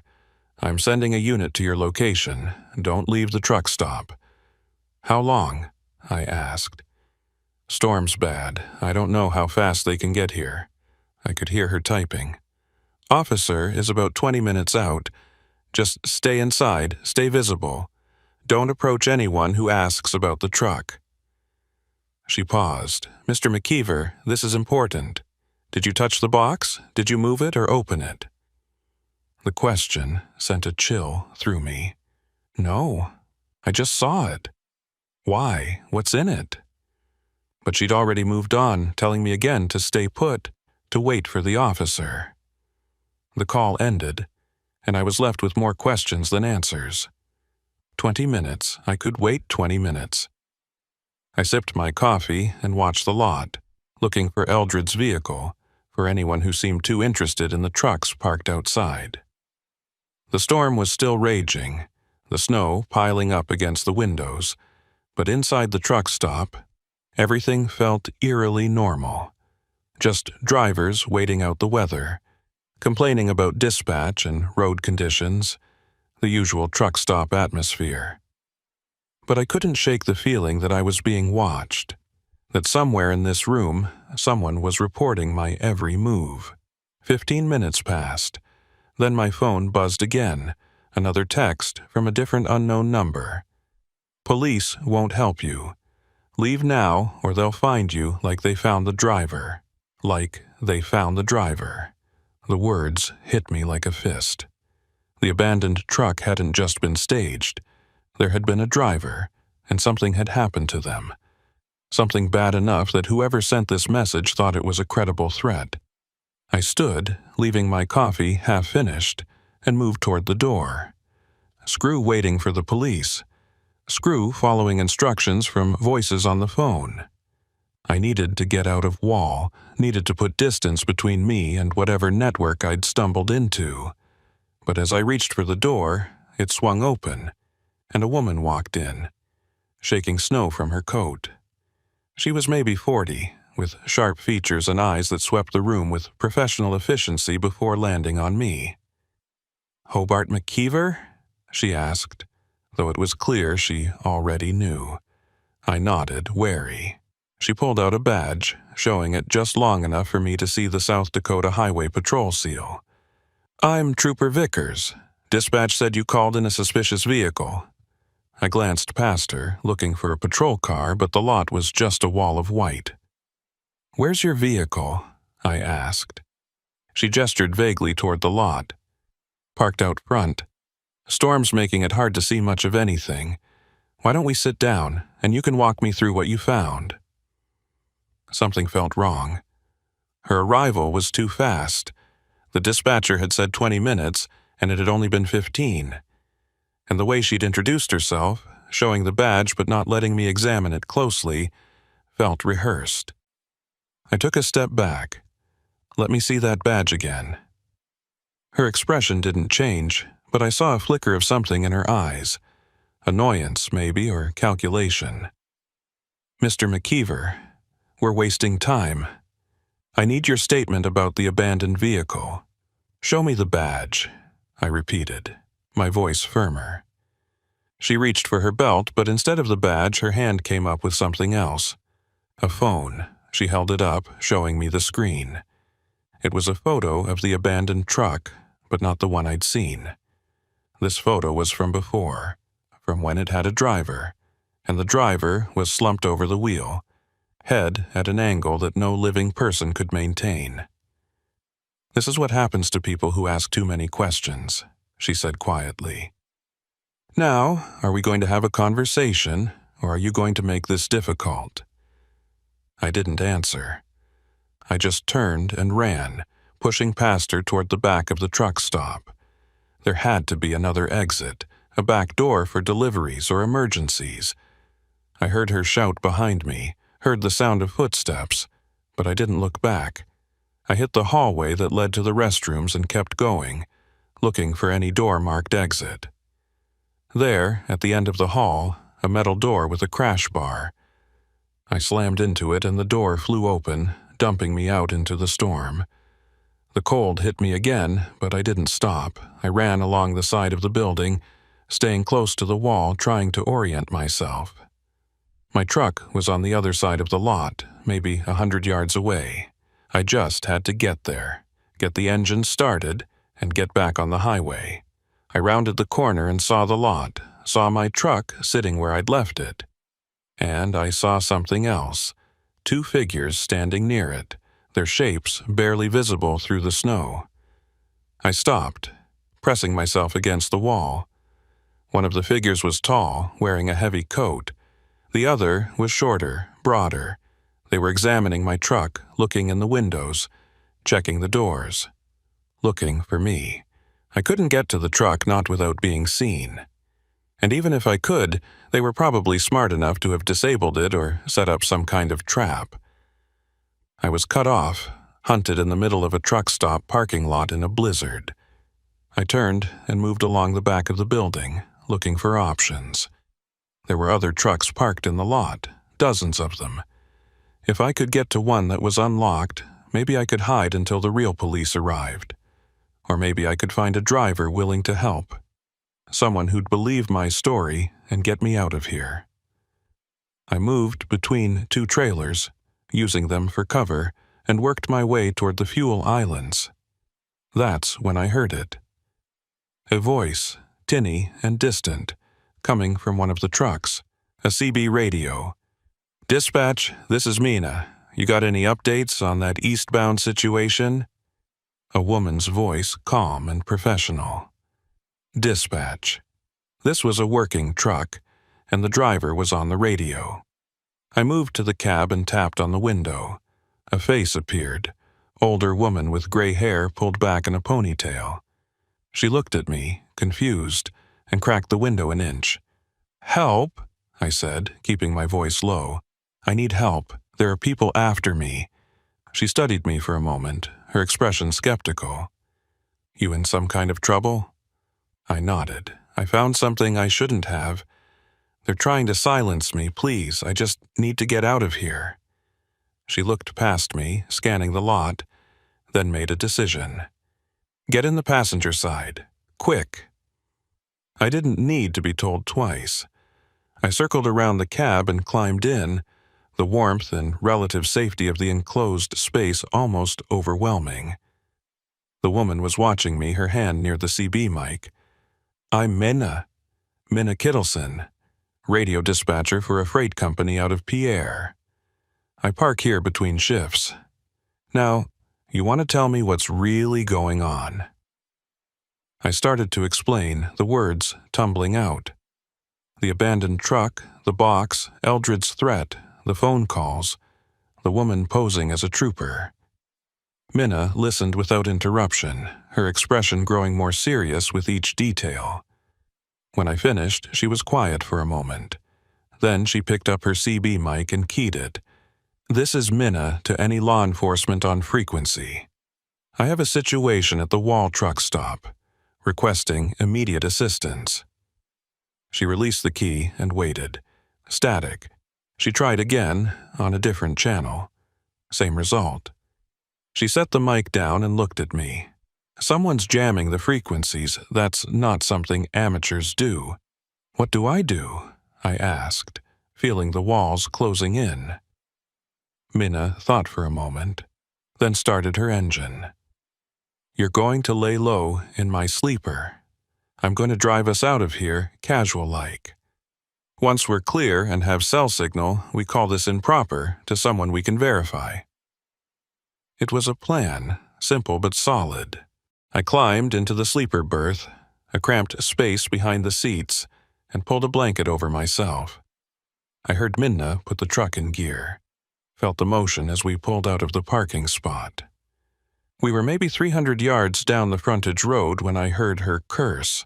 "What?" I called from the sleeper. "Roadblock," she said. "2 vehicles blocking the ramp, DOT markings." My heart sank. They'd anticipated this, had people positioned to cut off escape routes. "What do we do?" Minna didn't answer immediately. Then I felt the truck slow, stop. I heard a window roll down, heard a male voice. "Roads closed ahead, storm's too dangerous. Need everyone to turn back." "I've driven worse than this," Minna said, her tone professional but firm. "I've got a schedule to keep." The voice hardened. "Road's closed, ma'am. Turn it around." There was a pause, then Minna's voice, lower. "You're not DOT. DOT doesn't block roads with unmarked trucks." I heard movement, the sound of a door opening. Minna cursed again, and I heard her shout, "Hobart, run!" I threw off the blanket and scrambled out of the sleeper just as the passenger door was yanked open. A man stood there, the same man I'd seen by my truck. Up close, I could see the cold calculation in his eyes, the kind of eyes that had done this before. I didn't think. I just kicked, catching him in the chest. He stumbled back and I launched myself out of the cab, hitting the ground hard and rolling. The snow cushioned my fall, and I was on my feet and running before he could recover. Behind me, I heard Minna's engine roar, heard the squeal of tires on ice. She was ramming the roadblock, trying to create an opening. Metal crunched, and I glanced back to see her truck pushing through, one of the blocking vehicles sliding sideways. Then I was into the storm again, the white swallowing everything, and I ran blind, just trying to put distance between me and the voices shouting behind me. Running in a blizzard is like running through a void where every direction looks the same, and every step could be your last. The snow had accumulated to mid-calf depth, each stride requiring effort that burned through my energy reserves faster than I could afford. I had no destination, no plan beyond putting distance between myself and the voices behind me. The wind drove ice crystals into my face like needles, and my lungs burned with each breath of frigid air. I couldn't see more than a few feet ahead, couldn't tell if I was running toward the highway or deeper into the prairie. Behind me, I heard engines starting, the growl of heavy vehicles moving. They were coming after me, and they had the advantage of speed, warmth, and organization. All I had was desperation and the slim hope that the storm would hide me long enough to find help. I veered right, or what I thought was right, and nearly slammed into a fence post. I grabbed it to keep from falling, the frozen metal burning through my gloves. A fence meant property, maybe a ranch or a service road. I followed it, using the posts as guideposts through the white. The fence led me to a gate, and beyond that, the dark shape of a building emerged from the storm. It was small, maybe a utility shed or an equipment shelter, but it had walls and a roof, and that was more than I had. I pushed through the gate and stumbled toward the structure, my legs threatening to give out with each step. The door was unlocked, thank God, and I practically fell inside, slamming it shut behind me. The darkness was absolute, and for a moment, I just stood there, gasping, trying to get my bearings. I fumbled for my phone, using its dim light to illuminate the space. It was a maintenance shed, lined with tools and supplies, fuel cans and coils of rope. A workbench sat against one wall, and in the corner, I spotted what looked like an old CB radio mounted to a charging station. I moved to it, hands shaking from cold and adrenaline, and flipped the power switch. Nothing. The battery was dead or disconnected.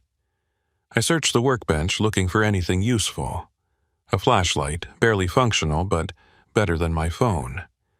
A map of the area, marked with service roads and property lines, and underneath a pile of work gloves, a folder.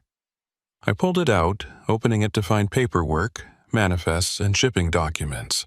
They were all for the same company, Haugen Transport Services. Eldred's name was on several of them, listed as both driver and operations manager. I scanned the documents quickly, my mind racing to connect the pieces. The manifests showed regular shipments along I-90, always during severe weather events, always with the same notation: special handling required, no inspection. The destinations varied, but they were all to remote locations, industrial sites or warehouses far from main roads, and each manifest had a notation in red ink: insurance claim pending. Insurance fraud. That's what this was. They were staging accidents, abandoning trucks during storms, when investigations would be minimal and evidence would be compromised by weather. The special cargo wasn't cargo at all, or if it was, it had been removed before the trucks were abandoned. Then they'd file insurance claims for lost vehicles and goods, collecting payouts on deliberate losses. The box under the trailer, the blinking LED, it must have been some kind of tracking device or evidence they needed to retrieve before the authorities found the truck. But it was more than just fraud. That photo the fake trooper had shown me, the dead driver, meant they were willing to kill to protect their operation. How many other drivers had stumbled across their staged accidents? How many had been silenced? The thought made my blood run cold. I was a loose end, a witness who'd seen too much, and they wouldn't stop hunting until I was dealt with. I heard engines outside, closer now. They'd followed my tracks or were systematically searching the area. I shoved the folder inside my coat and looked for another way out. There was a back door, partially blocked by equipment, but I could squeeze through. I pushed my way out into the storm and found myself in an open field. No more fences, no more structures, just endless white in every direction. The sound of the engines grew louder, and I saw lights sweeping across the field. I dropped flat in the snow, pressing myself into the drifts, praying the accumulation would hide me. The lights passed over my position once, twice, then moved on. I waited, counting to 60, then slowly raised my head. The vehicles had stopped about 100 yards away, and I could see figures climbing out, flashlights cutting through the darkness. They were organizing a search pattern, spreading out to cover the area. I couldn't stay here. They'd find me eventually. I belly crawled through the snow, moving perpendicular to their search line, trying to put distance between us without being seen. My clothes were soaked through, and I could feel hypothermia starting to set in. My fingers were numb, my thoughts slowing. I needed shelter again, needed warmth, or I wouldn't survive the night regardless of whether they found me. That's when I heard it. cutting through the wind and the shouts of my pursuers. A truck horn, long and low, the universal signal of a big rig. I turned toward the sound and saw headlights on what had to be the highway, maybe 200 yards away. A truck was passing, oblivious to the drama unfolding in the field. It was moving slow, barely crawling through the storm, but it was moving. And where there was one truck, there might be others. I got to my feet and ran, no longer caring about staying hidden. Speed was everything now. I could hear shouts behind me, the search party reacting to my movement, but I didn't look back. I just focused on those headlights, on the promise of the highway and potential help. My legs burned, my lungs screamed, but I kept running, closing the distance one agonizing step at a time. I hit the shoulder of the highway and nearly fell, the sudden transition from field to pavement hidden under the snow. The truck's taillights were ahead, receding into the white. I ran after them, waving my arms, shouting, though I knew the driver couldn't hear me over the storm and the engine noise. The truck was pulling away, and I was losing ground. Desperation gave me one last burst of speed, and I drew close enough to slap my hand against the rear of the trailer. The truck didn't stop. Either the driver didn't feel it, or thought it was just the wind buffeting the trailer. I was about to fall back when I saw it, a ladder on the trailer's rear, the kind used for accessing the roof. Without thinking, I grabbed it and pulled myself up, my frozen fingers barely able to grip the rungs. I climbed until I was on the narrow platform near the trailer's lights, wedged myself into the small space, and held on. The truck continued west, carrying me away from my pursuers, away from the field and the shed and the immediate danger. But I was exposed now, clinging to the back of a moving trailer in sub-zero temperatures and hurricane-force winds. My body was shutting down, the cold seeping into my core despite my efforts to stay conscious. I couldn't feel my hands anymore. Couldn't tell if I was still gripping the ladder or if I was about to fall. The world narrowed to just the effort of holding on, of lasting one more second, one more minute. I don't know how long I clung to that trailer. Time lost meaning, became just a series of moments where I was still alive, still holding on. The storm showed no signs of letting up, and the truck showed no signs of stopping. I tried to move, to improve my position or signal the driver, but my body wouldn't respond. Hypothermia had its hooks in me now, and I could feel myself slipping away. Then the truck slowed. I felt the change in momentum, the gradual deceleration of the engine. Through my blurred vision, I saw lights ahead. A truck stop, bigger than the one in Wall, with rows of rigs and bright fluorescent islands. The truck pulled in, navigating toward the fuel pumps, and I knew this was my chance. As it came to a complete stop, I let go of the ladder and dropped into the snow. I hit hard, my legs collapsing under me, but I was down and I was away from the trailer. I crawled toward the building, every movement requiring concentration and willpower I barely had left. The automatic doors slid open as I reached them, and I fell through into warmth and light. People were shouting, hands were grabbing me, lifting me.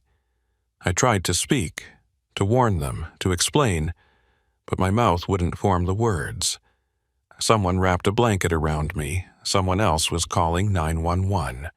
I was surrounded by concerned faces, by truck drivers and staff who'd seen enough accidents to know hypothermia when they saw it. A paramedic arrived, young guy with steady hands and a calm voice. He checked my vitals, started warming me gradually, asked questions I couldn't answer. Through it all, I kept my hand pressed against my coat, feeling the folder still tucked inside.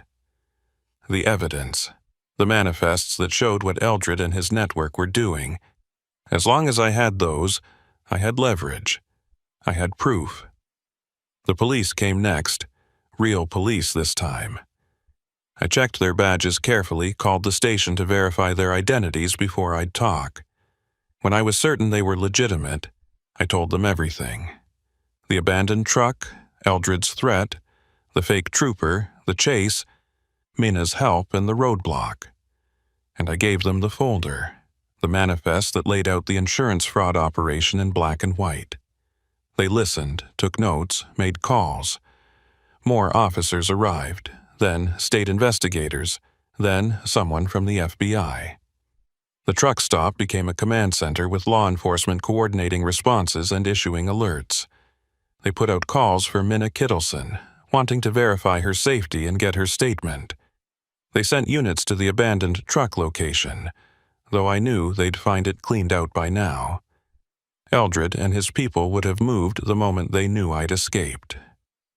Hours passed. I was treated for exposure, given warm clothes and hot food, questioned and re-questioned by various agencies. Each time, I told the same story, provided the same details. They seemed to believe me, or at least take me seriously, but I could see the doubt in some eyes. A massive fraud operation working through DOT personnel? It sounded paranoid, like conspiracy theory thinking. But the manifests were real, the documents undeniable. Dawn broke eventually, the storm finally exhausting itself. The first light revealed a landscape transformed, everything buried under feet of snow. The highway was still closed, cleanup crews working to clear the main routes. I sat in the truck stop restaurant, staring out at the white expanse, and waited for news. About Minna, about Eldred, about what came next. A detective sat down across from me, older woman with tired eyes and a no-nonsense demeanor. "We found Haugen," she said. Or rather, we found his truck. Abandoned on a service road about 10 miles from Wall. No sign of him or his associates. My stomach sank. "He ran." She nodded. "Looks that way, but we've got the manifest you provided, and we're cross-referencing with insurance claims. This thing's bigger than we thought. Multiple companies involved, drivers we're trying to locate. It's going to take time to unravel." "What about Minna Kittleson?" I asked. The detective's expression softened slightly. "We found her truck at the wall ramp, rammed into one of the blocking vehicles. She wasn't there, but there were signs of a struggle. We've got units searching, and we've issued alerts to all the hospitals and clinics in the region." A struggle, that meant they'd taken her, retaliated for helping me. The guilt hit me like a physical blow. She'd risked everything to help a stranger, and now she was paying the price. "You have to find her," I said, my voice rough with emotion. "She saved my life. If they hurt her because of me," the detective held up a hand, "we're doing everything we can. But Mr. McKeever, I need you to understand something. These people, they're not going to just disappear. They've lost their operation, but they still have resources, connections. Until we have them in custody, you're at risk. We can offer protection, witness security if needed." I shook my head. "I'm not hiding. I'm a trucker. I've got loads to haul, bills to pay. I can't just vanish into protective custody." She studied me for a long moment. "Then you need to be careful, very careful. Watch your back, vary your routes, trust your instincts. These people have already shown they're willing to kill to protect themselves. Don't give them another chance." I nodded, understanding the weight of what she was saying. My life had changed the moment I stopped to check on that abandoned truck. I'd stepped into a world of fraud and murder, and even though I'd survived, even though I'd exposed the operation, the danger wasn't over. Eldred Haugen was still out there, along with the fake trooper and whoever else was part of their network. And they knew who I was, knew what I looked like, knew how to find me. Days turned into weeks. I went back to work, hauling loads across the northern routes, always watching, always waiting. The investigation continued. Arrests were made, lower-level operators who'd been part of the fraud scheme. But the principals, Eldred and his core team remained ghosts. Warrants were issued, alerts distributed, but they'd gone to ground in a way that suggested they'd planned for this eventuality. Minna Kittleson was found 3 weeks after that night, alive but traumatized. They'd held her in an abandoned farmhouse, trying to get information about me, about what I'd told the police. She'd refused to cooperate, and eventually they'd let her go, probably deciding she wasn't worth the risk. We talked once, a brief call where we both struggled to find words for what we'd been through. She thanked me for getting the evidence out, for making their capture a matter of when, not if. I thanked her for saving my life. Then we hung up, two strangers bound by trauma, unlikely to ever speak again. I changed my patterns, my routes, the truck stops I used. I installed additional locks on my cab, a dash cam that recorded continuously, a GPS tracker that shared my location with a trusted contact. I slept lighter, woke at every unusual sound, and avoided isolated rest stops like they were plague zones. The paranoia became routine, another part of the job like checking tire pressure or inspecting brake lines. 6 months after the incident, I was hauling through South Dakota again, a route I couldn't avoid without losing work. I took I-90 West, the same highway where it all started, and as I passed the area where I'd found the abandoned truck, I slowed. There was nothing there now, just empty highway and prairie. The snow long since melted, but I could still see it in my mind.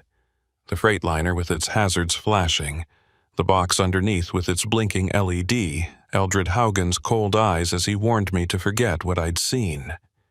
My phone rang, and I glanced at it, seeing an unknown number. I almost didn't answer, almost let it go to voicemail, but something made me pick up. McKeever. Silence on the other end, just the faint sound of breathing, then a voice low and familiar. "You should have kept driving that night, Hobart." Eldred, my blood turned to ice. "You destroyed a good operation. Cost a lot of people a lot of money. That's not something we forget." I wanted to hang up, wanted to call the police, but I was frozen, trapped by the voice on the line. "Where are you?"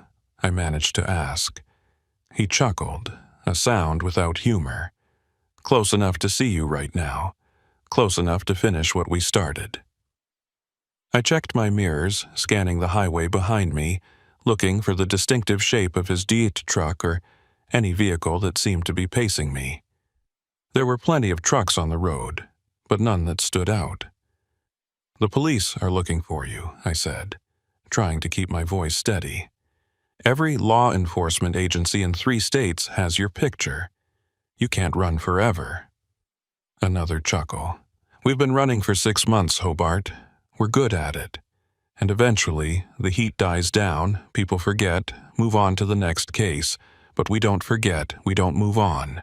We remember who cost us everything." The line went dead, and I was left staring at the phone, my hands trembling on the wheel. He'd called just to remind me that he was still out there, still watching, still waiting for his moment.